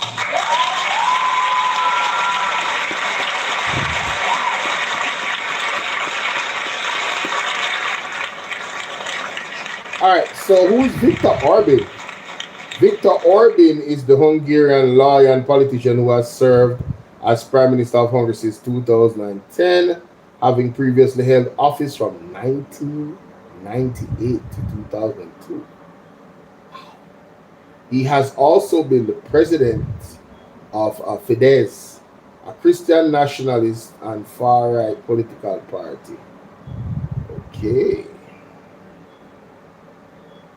He steps down from Hungary Parliament after landslide defeat. This was a day ago. Are you serious? Are you serious?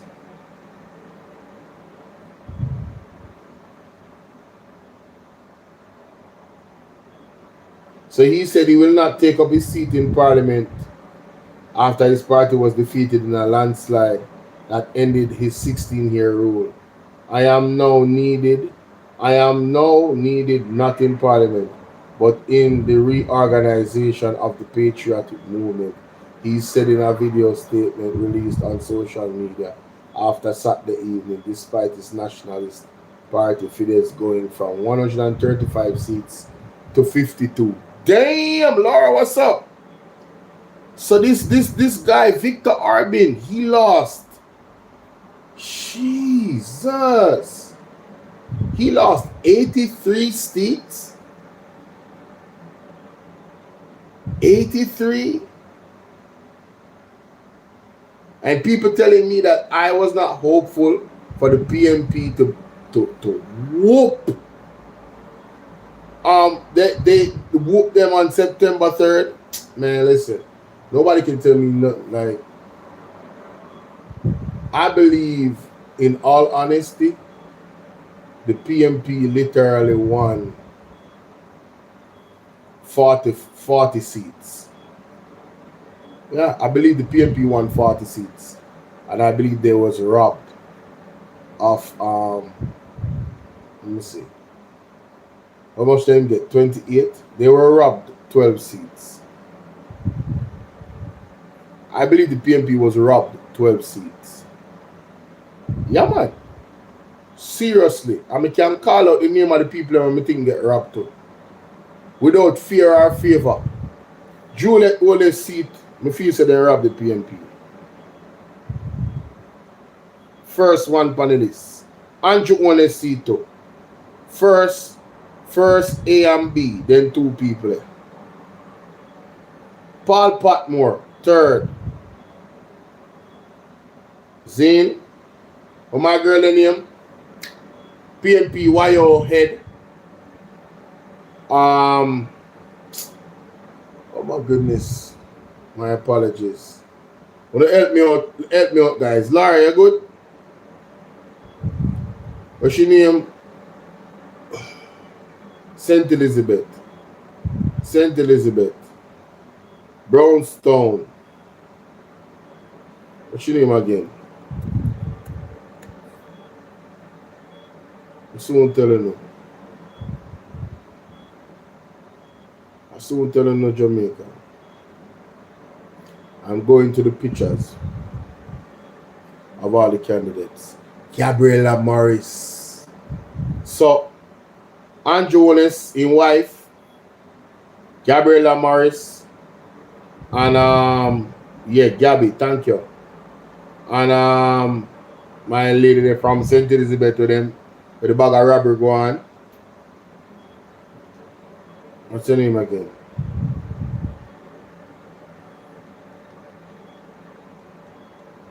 Delano mash up the rafters business. I win that.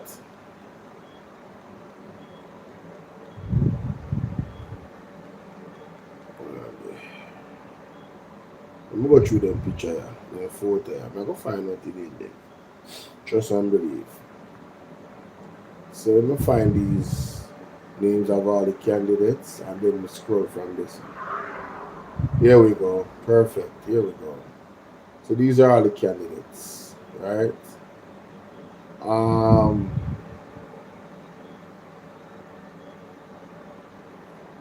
this will got all like candidate name. All right. So is this all of them? No, that's the Senate and everybody. That's not the candidates. Here are the candidates. Awesome. All right, so Omar Newell did win. Philip Paulwell won. Dwayne Voss won. Ian Hales won. Miss Perkins, Heather, Michael Phillips won as well. Rotan Cousins won. Richard Azan won. Mr. Hilton 1, Russell 1, Jackson 1, Keisha Birchall, Christopher Brown, Felica Jess. Steve McGregor was robbed. So, Steve McGregor constituency that Donovan Williams, I believe, right? Central Kingston, I believe. Yeah. So, this is my opinion, you know. So, you have Andrew Wallace's seat, his wife, Gabriella Morris, and Steve Morgan. All right, cool.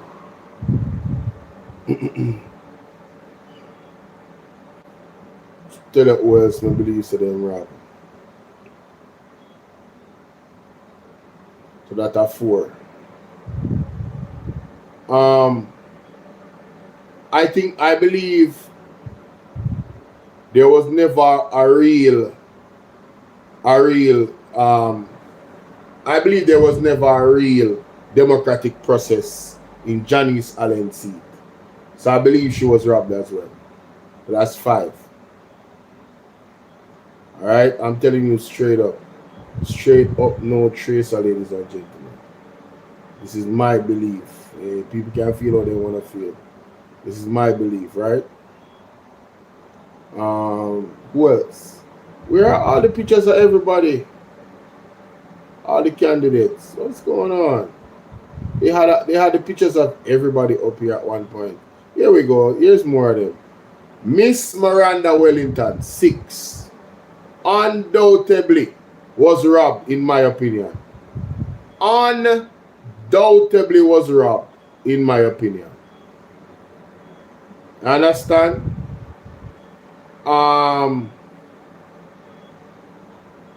Mr. Arja Dixon, to me, he was robbed as well. Andre Harton for sure, that's 8.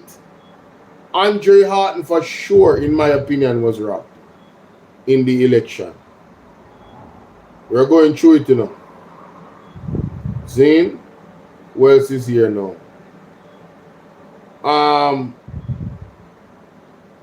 See what I mentioned it. No, Paul Patmore, 9.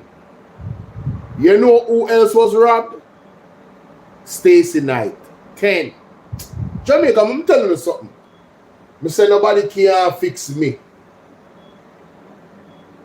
Them people that get robbed straight up and down in the election. Yes, thank you very much. Patrice Duncan Sutherland, I believe she was robbed as well. LABOURITE can't fool, so you know who else? I'm there at 12 now. Hubert Williams.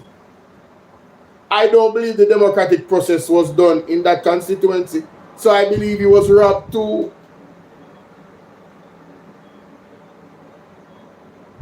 So when I tell you, I believe that the PNP could have easily won 40 seats in that last election. Those are some of the names. And there's more as well that is questionable. Right? I'm just not going to go into it. Now, Christopher Henry, you know, I don't know how strong he was in him campaigning. So I can't put him on the list. Juliet Cuthbert to do. Listen, man. Yo, me not trust none of them, bro. I don't trust none of them. With all of the problems that them having in the constituency, I don't trust none of them. If you say, yo, yeah, you know what I mean? Hey, they out here following the process and doing the right thing. I don't trust them. I don't trust them. Because they have the same setup like in America, the same playbook. Yeah? Where you have the king, and then you just have the subjects, then who just approve rubber stamp everything with the king. So yeah, the same playbook that began. Yeah. Yeah, man, same thing. And we have to give thanks for Marlene Malawi for it, even though still say as a hypocrite. We have to give thanks because I'll tell you something, I don't know how many people realize it. It is no less than 6 times in our presentation she said they did have to rework it. Yeah, man. No less than 6 times. Very bad. In her presentation, she said this bill have to be reworked. Very bad. It is significant that we tell the public that she was their former Attorney General. Oh, yes. Yeah. Meaning that They she call was it the legal influence. advisor to the government. Advisor. Yeah, man. Yeah, man. Yeah, man. Wow. The program is called Talk Jamaica, so we're going to open the phone lines. Legal advisor to the government. Damn, bro. That's embarrassing. But now I'm going to have a phone call them still. You know, I have to go check out the rest of that. On the selves on Colin Bell. The Colin Bell show. Jamaica, I have to go into some of my BANGARANG. So for those who have stuck around, big up phone yourself. You understand? I have to go into some of my BANGARANG, Jamaica. And of course, my source of BANGARANG comes straight from Dre Bryan. No apology. Dre Bryan of the scope, Jamaica. Dre Bryan of the inside information for what going to deliver. Because this evening we are going to call this Sunday Martini. Listen to this. Sunday Martini, this is our name. What? Because we are exposed them and those. The thunder cloud like them. We come over in the PNP. And now gone. Gone in the man office, gone turn it upside down. Can't find the link to membership. So hold on. Freedom. Don't you see the plus sign? The same way how you sent a gift is the same place you find the memberships. Yeah, man, memberships open, man. Yeah, man, no doubt, man. Memberships open, my friend. I'm glad say you search. I'm glad they tell me that. Anybody else on the live can send gifts or send super chats? Can you check if you see the membership for me, please, and thanks? I'm going to go up on my computer right now while this play. Come here, Chino. Because the last time you go at it on the internet a judgment, you know. Take. Judgment. But I realize the name, I call back up.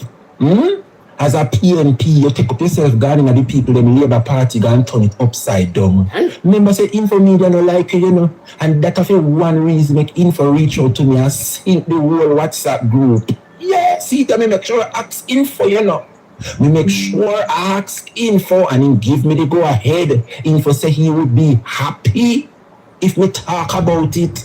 So me know when time the judgment start to pitch in the Labour Party, no come out no come say Dre Bryan this and Dre Bryan that. Had it not been for Info, I would not be made aware what is happening in a southeast Clarendon. So no, he has the information right in our face. Alright, so Info, Labourite Media, I said, what kind of disgrace this with Chin and Turbo? The Labourites them vex say Pernell put PMP Chin in an office and them Rockstone Labourites are not happy. The Vice knows them leak, my friend. Me have to go turn on my life and bust it up. Like how you tell me about it, me have to run with it. Yes, say it, I don't care. Would have happened. Happy. I would have happy to do it, I don't care. Okay. So Info Media text him and I make him know say, yo, you can't run with that, brother. No business. Ask the Southeast people then to share up the live and tell a friend to tell a friend. Say judgment BANGARANG in a Labour Party. Yes. No. Jamaica. I am going. Freedom. Yeah, I'm looking at it. It's there. I don't know why you're not seeing the option to become a member, but it's there. I'm looking at it right now. Everything is on. Everything is on. I'm going to play for you how it all started. Yes. It seems as though we have a hands about me. Come on now, Hans. It seems like one Labourite, Rockstone Labourite Jamaica, I suffer like a dog. And they on the Labourite bandwagon, not getting anything from them. So the man exposed what they got in a southeast Clarendon, expose the MP Pernell Charles. Expose Pernell Charles and expose. Oh no, but I with it. Remember, see a country me come from, so if you hear the foul them and make noise in the background, you see with them, you know they're not hungry. So see You see we default them in the background, a country there. Yeah. No people. Based on what is happening, a top dieharded labor right come out, contact say how much him a suffer, and look all we do for the Jamaica Labour Party. Wow. And since Hurricane Melissa 7 months ago, in keep on going to Colonel Charles, in keep on going to in Councillor Miss Carlin Benjamin for the Palmer's Cross Division, and in can't get no help. Cannot get any help. Jamaica, me say, if you see the condition of the labour rights them are living here. We're not telling any lie on the labour rights them in us, so make we sure what is happening. Jamaica. I have the video for me, I have that video there for me something there. For me, my shot. Yeah, man, you can check it out. Vaccine on the room.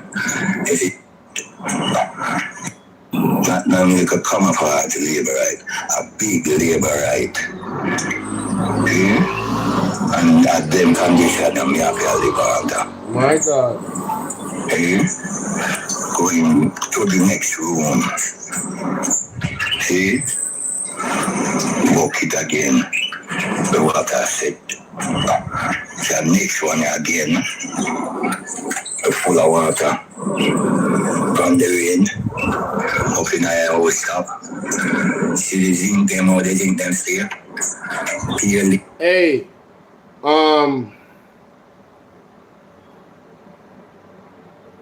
Yeah. Yeah, what my brother Freedom, if you're still here, or my sister, I don't know which one is it. I don't, but yeah, my people Freedom. See, right beside the gift sign, there's a money sign right here. See it? That's where you would click to become a member. See? Super chat, memberships, member gifting. See, when I click the money sign, there's the 3 options. See? Right there. All right? That's how you do it. That is how you do it. That is how you do it.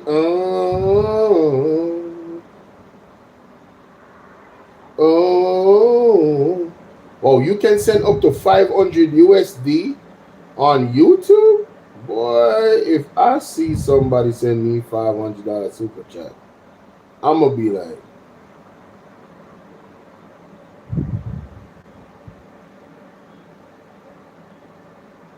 yeah, I ain't got nothing to say. I ain't got nothing to say. But you say you're not sorry for them. Somebody said they're not sorry for you labor right them. Mighty God. Leaking all about. Vaccine on the room. Is it? All of them think to come out on the house stop. And me a big old long, me a big, me a over big. Just forget the lot then, the 18 piece of lot. And the 6. 2 before. This is the last time me a beg and the last time me have a video me house. To show you where me a go under. See? That's the last time. Not again. Alright. Mighty God of Daniel. The man saying tired of it and him a labor right. You never hear when he say so. You never hear the man that him saying I'm tired of it. And he keep on right the MP Colonel Charles. And Colonel Charles not doing anything to assist. Jamaica, I don't know if you guys watch my video, but look at Juliet Owner's constituency. Want to see that landslide right there? Yeah, that's Juliet Owner's constituency. The people have been marooned there for 5 days. Them cannot come out. No way they can pass. One road in, the one road out, and the road is blocked by a massive landslide. And they set this beanie ass truck over there to remove the debris, and the truck broke down. Think I'm lying? LABOURITE in Woodford, PRSA, calls out Juliet Paul. 5 minutes shut off. 5 days now You that know people when are we ever come back to civilization. Cause this not gonna win. Not gonna see that.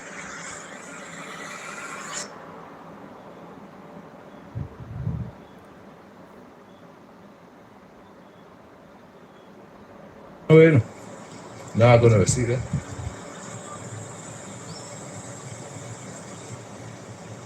Top LABOURITE calls out top LABOURITE in Woodford, PRSA, calls out Juliet Paul. 5 minutes shut off. 5 days now You that know people when we are ever come back to civilization. Cause this not gonna win. 5 minutes Jamaica and the track shall shut off. 5 minutes. Not gonna see that.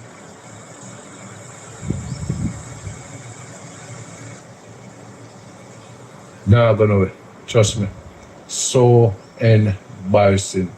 They need to get a better chapter to come clear the road so the people them can have like a freedom, because it's rough for everybody, and this I get from bad to worse.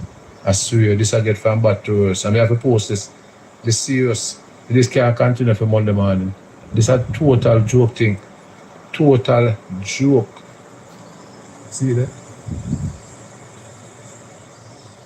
Top LABOURITE in Woodford, Boy, this is PRSA, embarrassing. calls The out chapter Juliet start Paul. 5 minutes shut off. 5 days now. You know, 5 minutes and the chapter shut off. This team, what a shame and disgrace in the country. Colonel Charles is. Only not hear him, the man say him is a top LABOURITE. Only not hear when he say so. Hear when he say so. Hear when he say so. Good morning, sir. This is the room that I sleep in.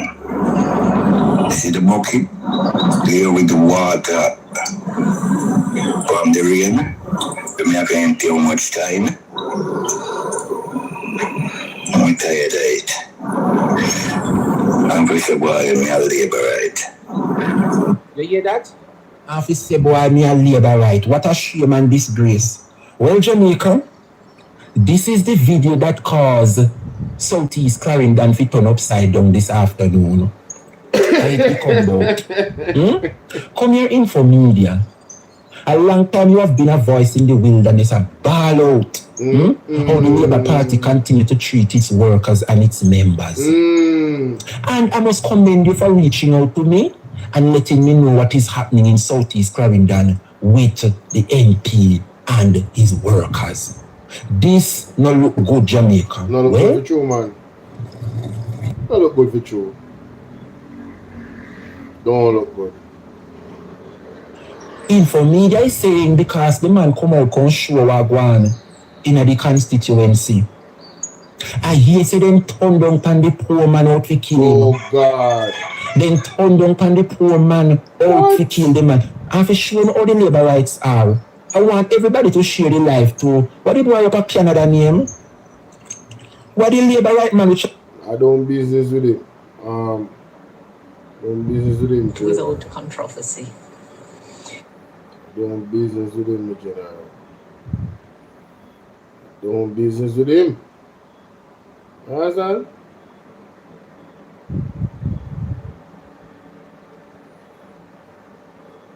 Big bad and brave, boy. Do what you want. Me, I'm going to sound exclusive tonight, you know.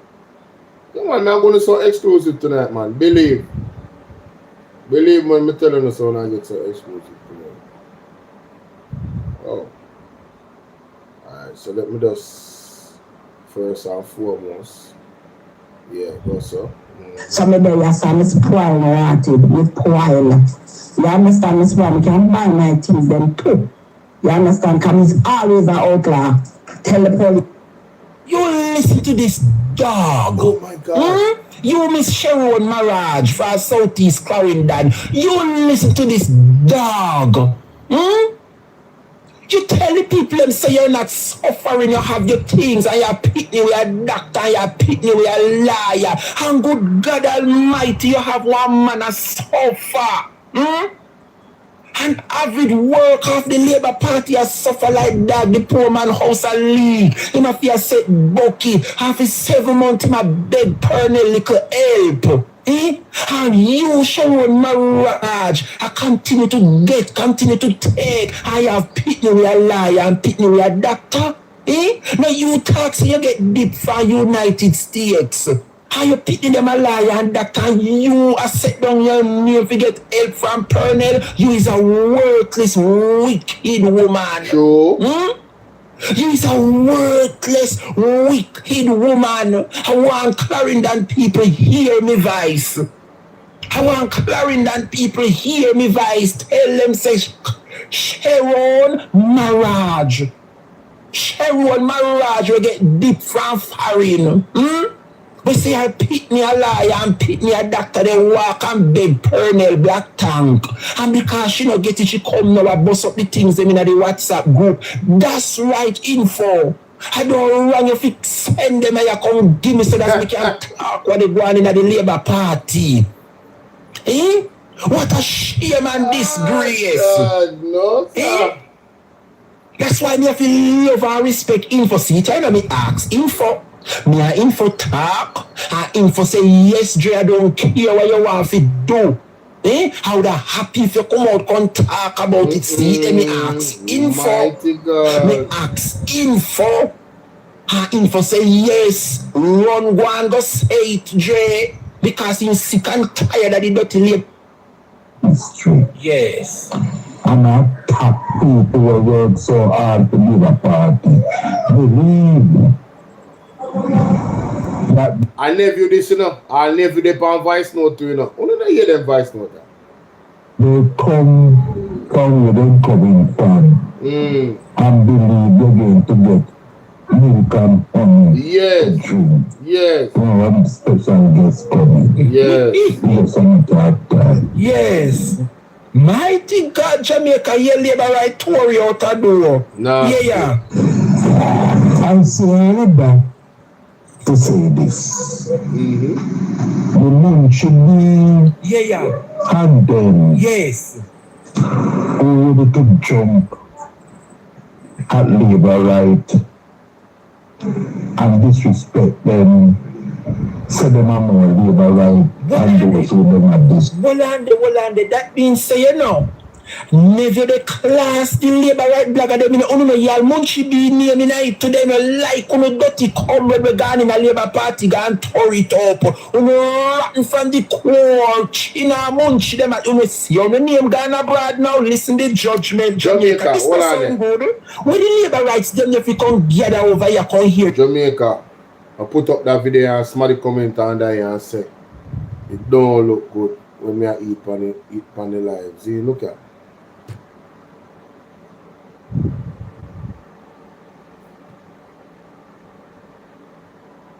Tony can see it. May I show one on first? See that? I want an opinion in the chat right now. You want to make me know. I want them to be honest. Alright? I want you guys to be honest. Don't spare my feelings. Be honest. Alright? You know finished still know, but only can't see, right? Hold on. Sorry, my bad.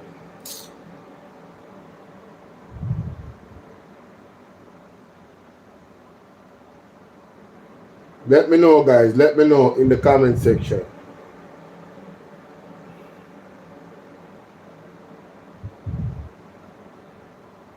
Just look awful when I eat my ball and chips. Here a person said, here a person saying in the comments, my youth, stop eating on the live. It don't look good. And you don't watch it. So a person that say, I know me I watch my video them, you know. So them no want to see me I eat on my life, you know. So I want to ask you how it look to you know. That's what I want to ask.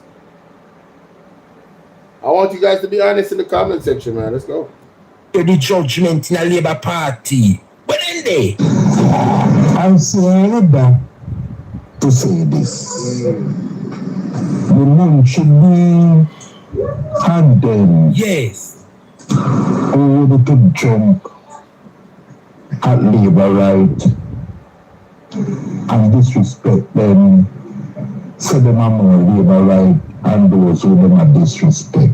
Okay. One day going come when they going to build worse to them are disrespect. Because they don't should be a certain share look. Yeah. And that she won't be getting. She definitely look something. Yes. And that she won't be getting. And when you hope she can get this vice stone. Yes. And that is the reason why. Lara. And just have to eat anytime I want. Lara said if I eat my food, you know about influence. I want to hear somebody object to me and eat my food, Jamaica. I'm not going to tell you why, because some people find it true. Yeah, I'm going to tell you. And as a presenter, you definitely have to look at everybody's perspective, you know.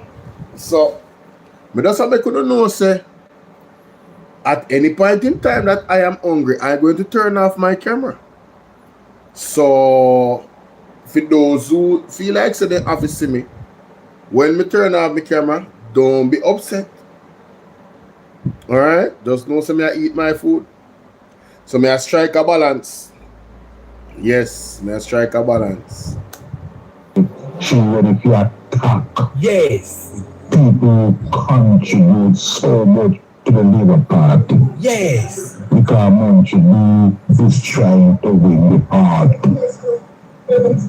And some people should never win. My God. Should never win. And if you believe. You want to hear that, Jamaica? National disgrace this afternoon. Where is Kevin? Where is Kevin McCullough? When they? Man say, Moon should be a try to win the hearts of people that she will never win. Remember that. What a bangarang. What a bangarang.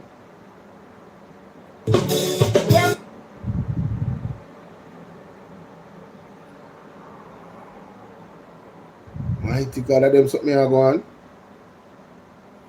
Ishmael man. Yeah, we have to talk about this with a serious problem I'm going to say.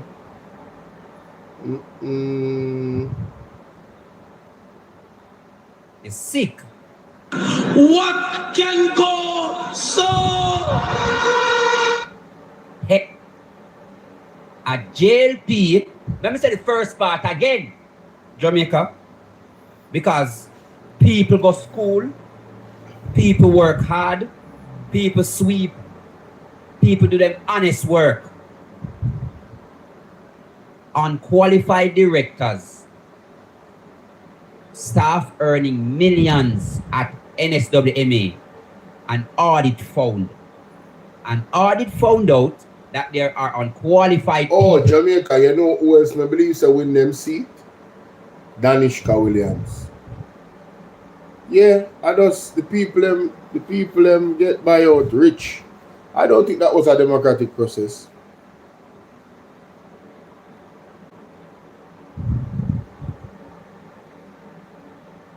Yeah man, I gotta turn off the camera, man. Believe. I turn off the camera, man. No look a joke. I turn off the camera. But that thing where Ishmael I talk about. Jamaica. Me literally I look for one next 3 girl a fight.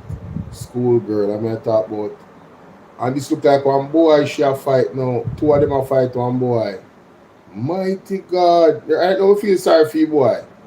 The 2 girls they have him looking and licking in the head to rot it. Watch the man. No man. Hey, I want terrible thing I go on Jamaica. The violence rich we are dealing with. Wow, it's a small article. An internal audit has uncovered irregular human resource practices at the National Solid Waste Management Authority, NSWMA, including the appointment of 4 senior directors who did not meet the minimum qualifications requirement. No, Jamaica, you see, I got some reports and I'm gonna share it with the people. Yeah, man. I got some reports. I'm gonna share it with the people and I'm gonna ask some questions, alright? I'm going to ask some questions.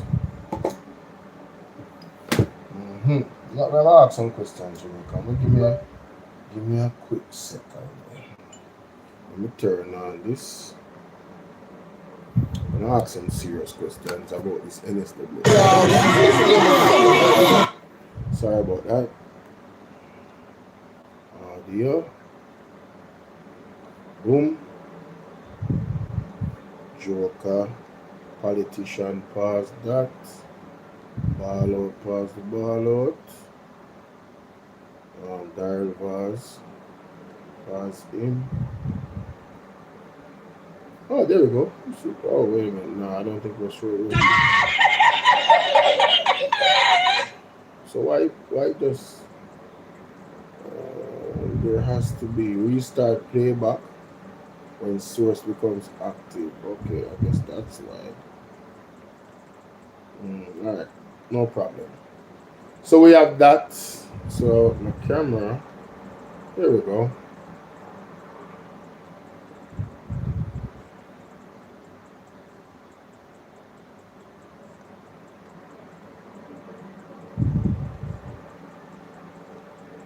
I need the article piece on the screen while I'm talking about it. Guys, this thing has sparked serious conversation.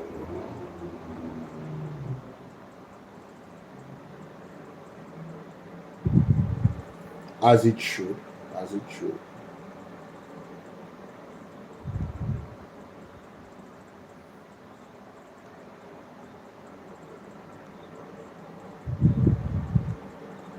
Uno no hear nothing yet.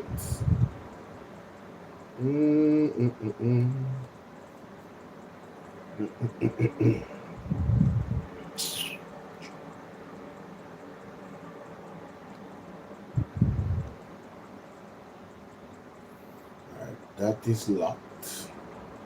That is locked. Alright, so we have everything under control where that is concerned. The microphone now. Make sure that the microphone is it's really awesome. Let me grab the picture from Facebook.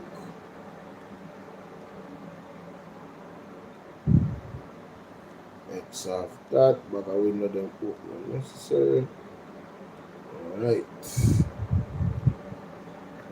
Wonderful.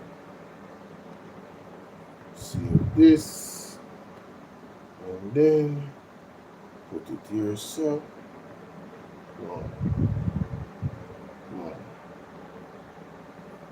No, I can't use him.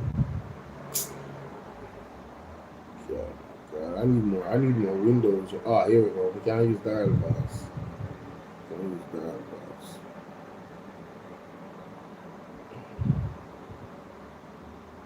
Oh, there we go. Awesome. Oh, really?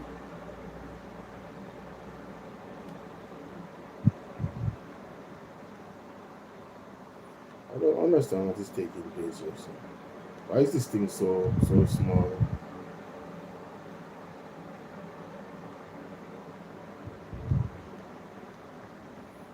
I've never seen it like this.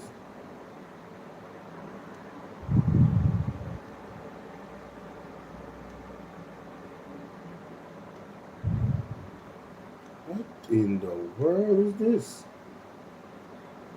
Huh?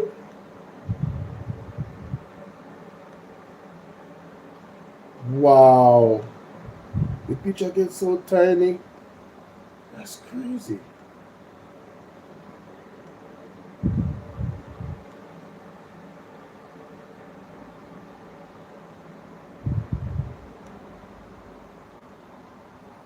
Okay.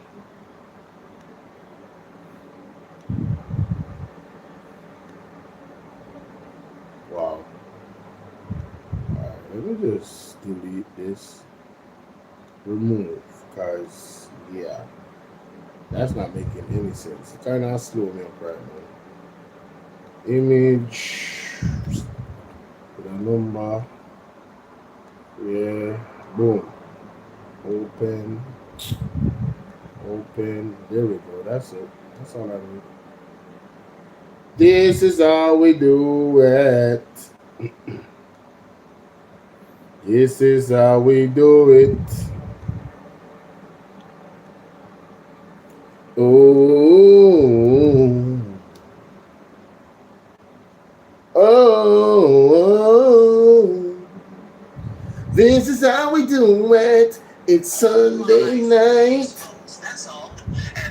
and we feel alright. Party's here on the west side.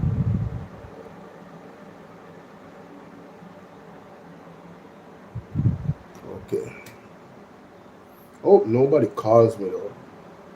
Alright, anyway.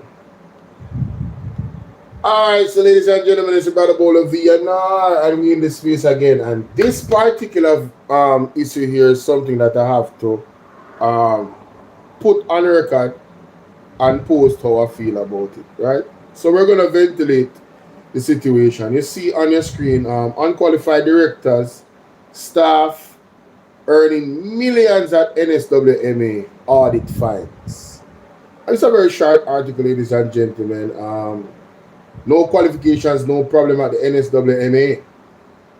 An internal audit has uncovered irregular human resource practices at the National Solid Waste Management Authority, including the appointment of 4 senior directors who did not meet the minimum qualification requirements these positions carry, combined a salary of $43 million.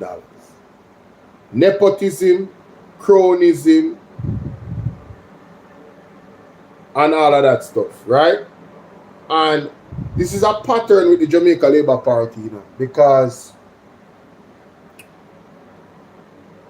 when you look at FID, the director of FID, remember qualifications were removed, you know, to put him in position, you know, ladies and gentlemen. That's a fact. Dennis Chung, or Chung, or whatever I want to name, Dennis Chung, right? Qualifications were removed from the mandate of qualifications that was necessary for a director of the FID. It is said that this man on the screen is a LABOURITE. Not my word. Right? Not my word, ladies and gentlemen. Now for the Phoebe Beffy. That's a very weird question. I've never told anybody how much I want on the Cash App. It's whatever they can, one, afford, or 2, willing to give. So the Cash App link is pinned, and the actual name of the Cash App is pinned in the comment section as well. If you look past the poll that is there, you will see the pin comment. Alright? Yeah, so if you genuinely want to support the platform, the access to it is there. Alright? And if you want the Zelle and all of those other things, I can give you my WhatsApp number and, you know, we will talk. But anyway, let me go back to the recording. So it is said, hold on. So it is said that this man is a LABOURITE, ladies and gentlemen. No. I am getting reports about the situation that leads me to ask the question. Because I need some clarity, I need some confirmation as to whether these arguments that I am getting from sources is true. Alright? So let me go to it, ladies and gentlemen. Let me go to it. Oh my God. Wow. Wow, wow, wow, wow, wow. Alright. Alright, so the NSWMA Executive Director, Audley defended the appointment, asserting that the NSWMA has consistently ensured that its manager and directors possess the requisite skills and competence. So the article is saying one thing and he's saying another. But what do you expect? It is alleged he's a LABOURITE, isn't it? An internal audit has uncovered irregular human rights practices. 4 senior directors who did not meet the minimum qualifications requirements. These positions carry a combined annual salary of $43 million. Unbelievable. Talk about a partner job. An audit has uncovered irregular human rights practices. Right? Now, in one case, a director role requiring a postgraduate degree in engineering and offering a $13 million salary was filled by an employee with no academic qualifications. What in God's green earth can go say? Another position, and we need a surcharge, you know. We need back money. These people that were given these jobs, whoever give them the job need to give back money. You don't believe? One of them need to pay back. This is theft. $13 million and don't have no academic qualification. Another position, and you have people who go to school and do a honest work at school, to get qualifications, to get good work, brother. And can't get good work, and you have people who have no academic qualification and getting $30 million a year in our entity that is supposed to be run by the government. I have some run-ins by the government. What the hell can go so? Another position which required a master's degree and paid $9.4 million was filled by someone with 3 Caribbean second education certificate, CSEC, subjects in 2024. A third director post which required a postgraduate degree in engineering or its equivalent has held by a director with no academic credentials on record, despite a bachelor's degree being listed as on their resume. So they lied on this is fraud if this is true. The role carries a $10.3 million annual salary. What the hell can go so? The Human Rights Resource Focus audit noted that employing unqualified staff compromise effective organization, potentially affects decision making and exposes the organization to operational and reputational risk. No wonder the garbage can't collect in Jamaica. If this is true, we have one bunch of incompetent people at the top of the NSWMA, the National Works, the National Solid Waste Management Agency. However, in an email response to the Sunday Gleaner last week, Executive Director Audley Gordon defended the appointment, asserting that the NSWMA was consistently ensuring that managers and directors possess the requisite skills and competence and are best suited for the roles. The concern of lack of particular skill and or competence was raised in an internal audit report on the recruitment, promotion, and termination process that examined selective employees from approximately 2008 to 2020. What? 2008? This report is currently in its draft stage. In the closing meeting, the HR team rebutted some of the issues presented by the audit team, said Gordon. I also revealed in this closing meeting that I received word that the draft audit was handed to or shared with persons within the media. I was assured then by the audit manager that she has no knowledge of the purported leak. This audit is still in its draft stage, and an official management response has yet to be provided to the internal audit team, and this report has not yet been discussed by the NSWMA board.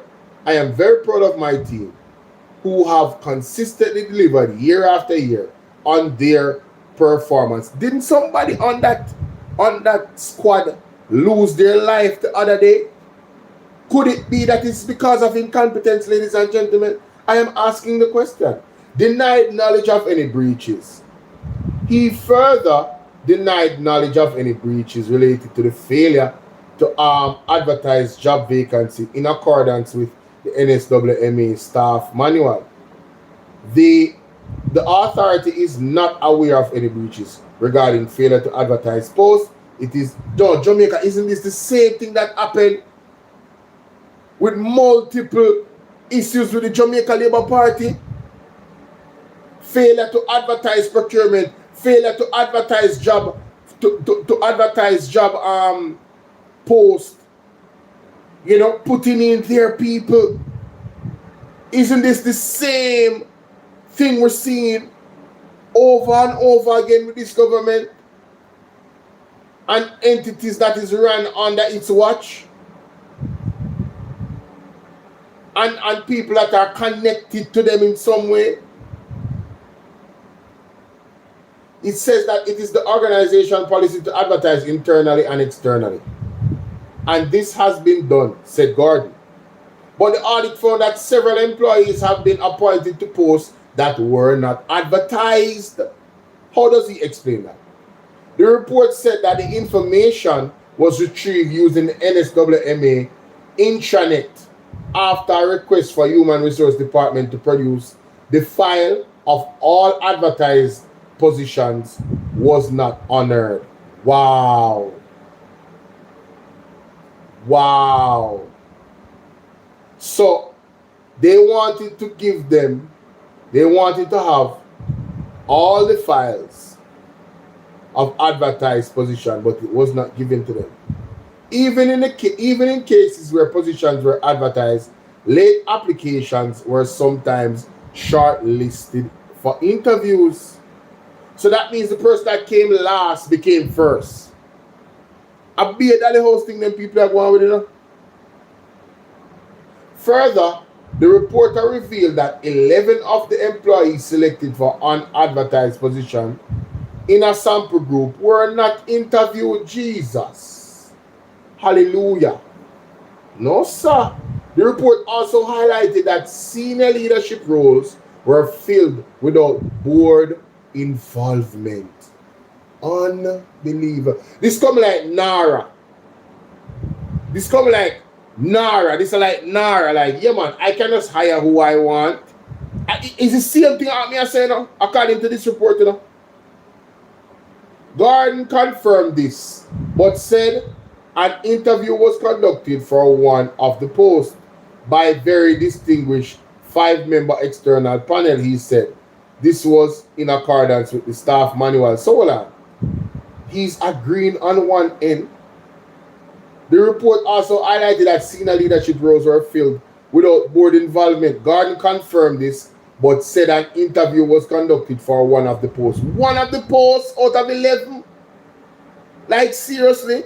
Additionally, he said applications for the post of senior manager are interviewed by a panel approved by the executive director.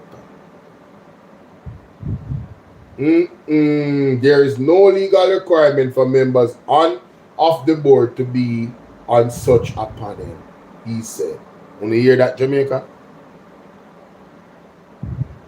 No legal requirement. That's what him said. The audit also flagged as irregular discretionary salary placement within authorized pay bands. The audit also flagged as irregular discretionary salary payments within authorized pay bands, irregular, discretionary salary placements, irregular.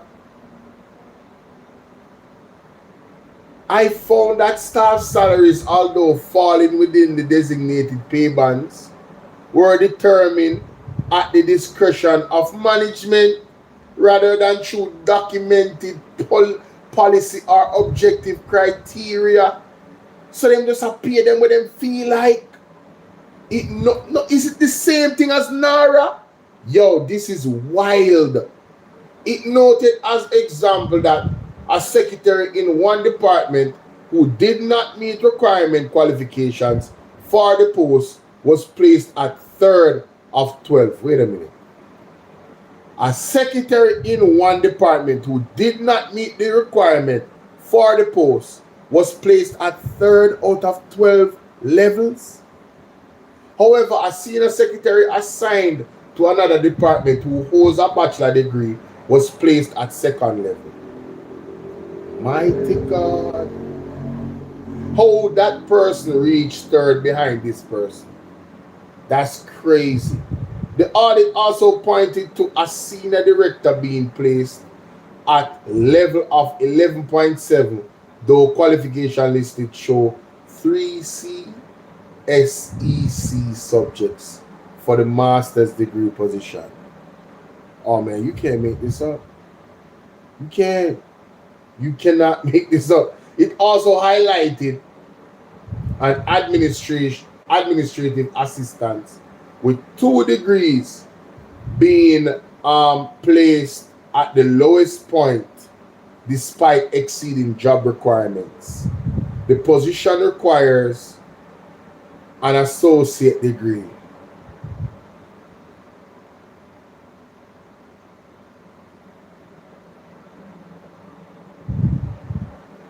Wow. Administrative assistant with 2 degrees being placed at the lowest point despite exceeding job requirements. The position requires an associate degree. The man have 2 and he don't get the job. Yo, what the hell is going on in Jamaica? The report also noted that there was no evidence that the NSWMA board or the Ministry of Finance and the Public Service Authority of Memorandum from Garden. What? The report also noted that there was no evidence that the NSWMA board or the Ministry of Finance and the Public Service authorized a memorandum from Garden. So they didn't authorize it, which allowed the Human Rights Department to move all directors who successfully completed probation to the top of the respective salary scale. So hold on. This is a dereliction of duty by the Ministry of Finance and the Public Service Authority and the Public Service. So that's why they were able to successfully complete probation to the top of the respective salary scale. It should be noted that in addition to their basic salaries, directors also receive 25% of their annual salary as gratuity payment, the report said.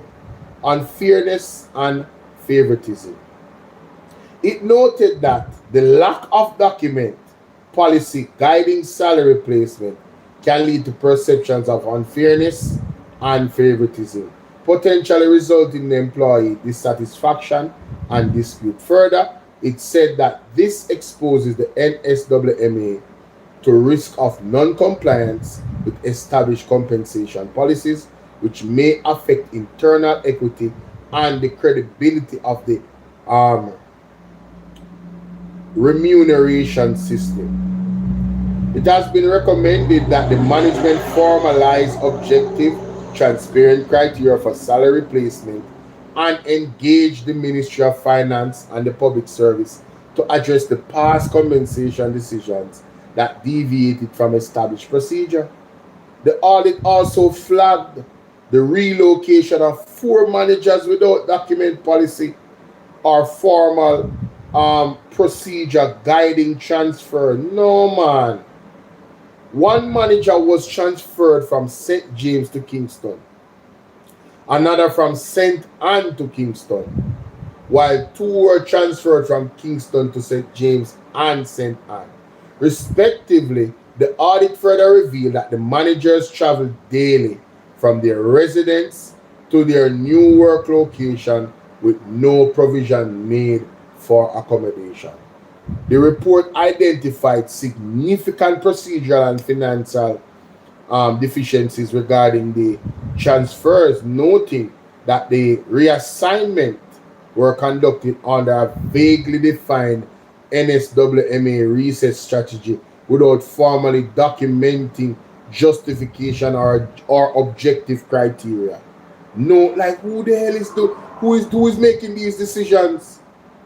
The undocumented transfer, it said, resulted in substantial unbudgeted expenditure, means more money spent, with 3 managers alone accruing mileage and toll claims exceeding $1.13 million in a single month. Jesus of mercy.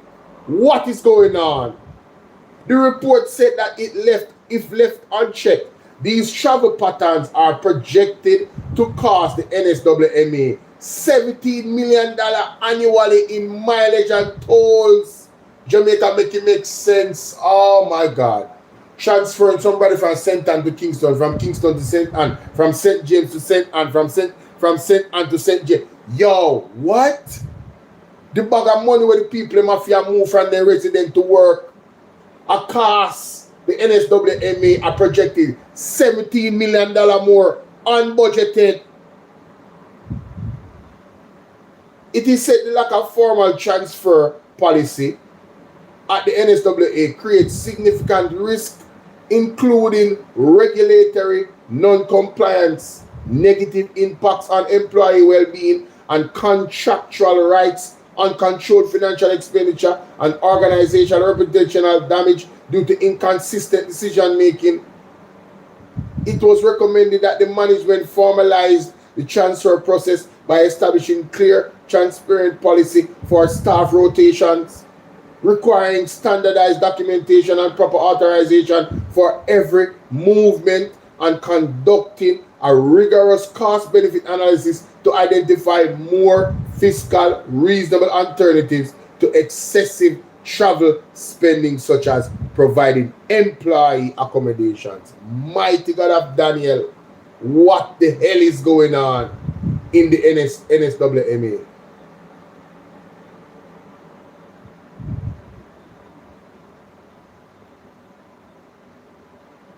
So what am I to understand? It says, I got this. The People's National Party opposition heavily criticized the 2016 appointment of Audley Gordon as executive director of the National Solid Waste Management Authority, citing concerns over his qualifications, political affiliation with the Jamaica Labour Party, and the potential for continued political influence in the agency. Jesus.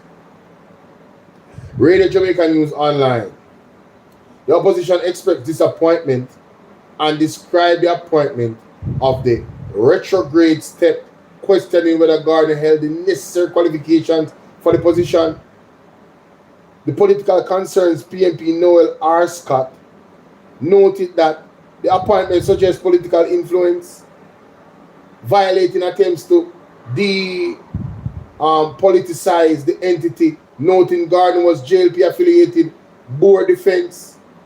The NSWA board denied political pressure with Chairman Dennis Chung. Jesus. Jamaica is over gone back.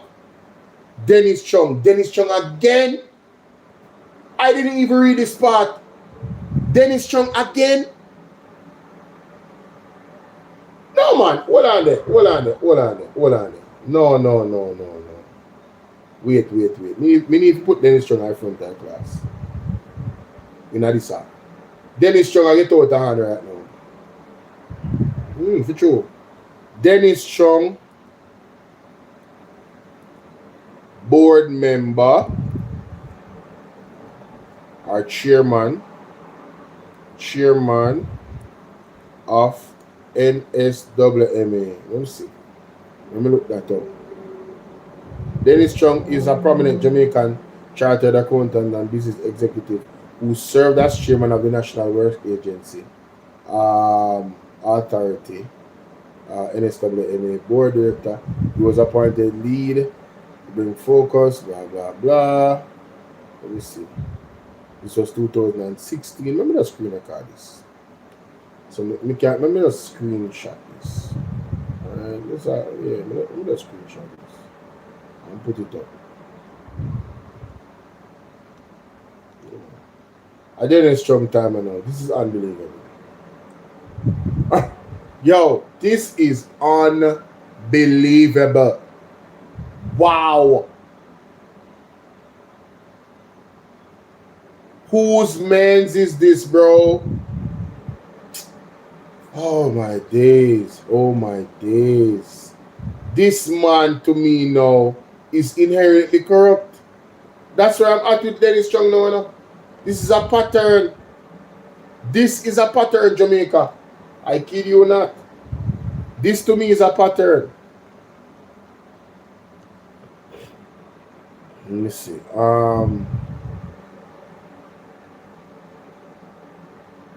Picture, yes. Screen. Yeah, right. Let me just size this down a bit.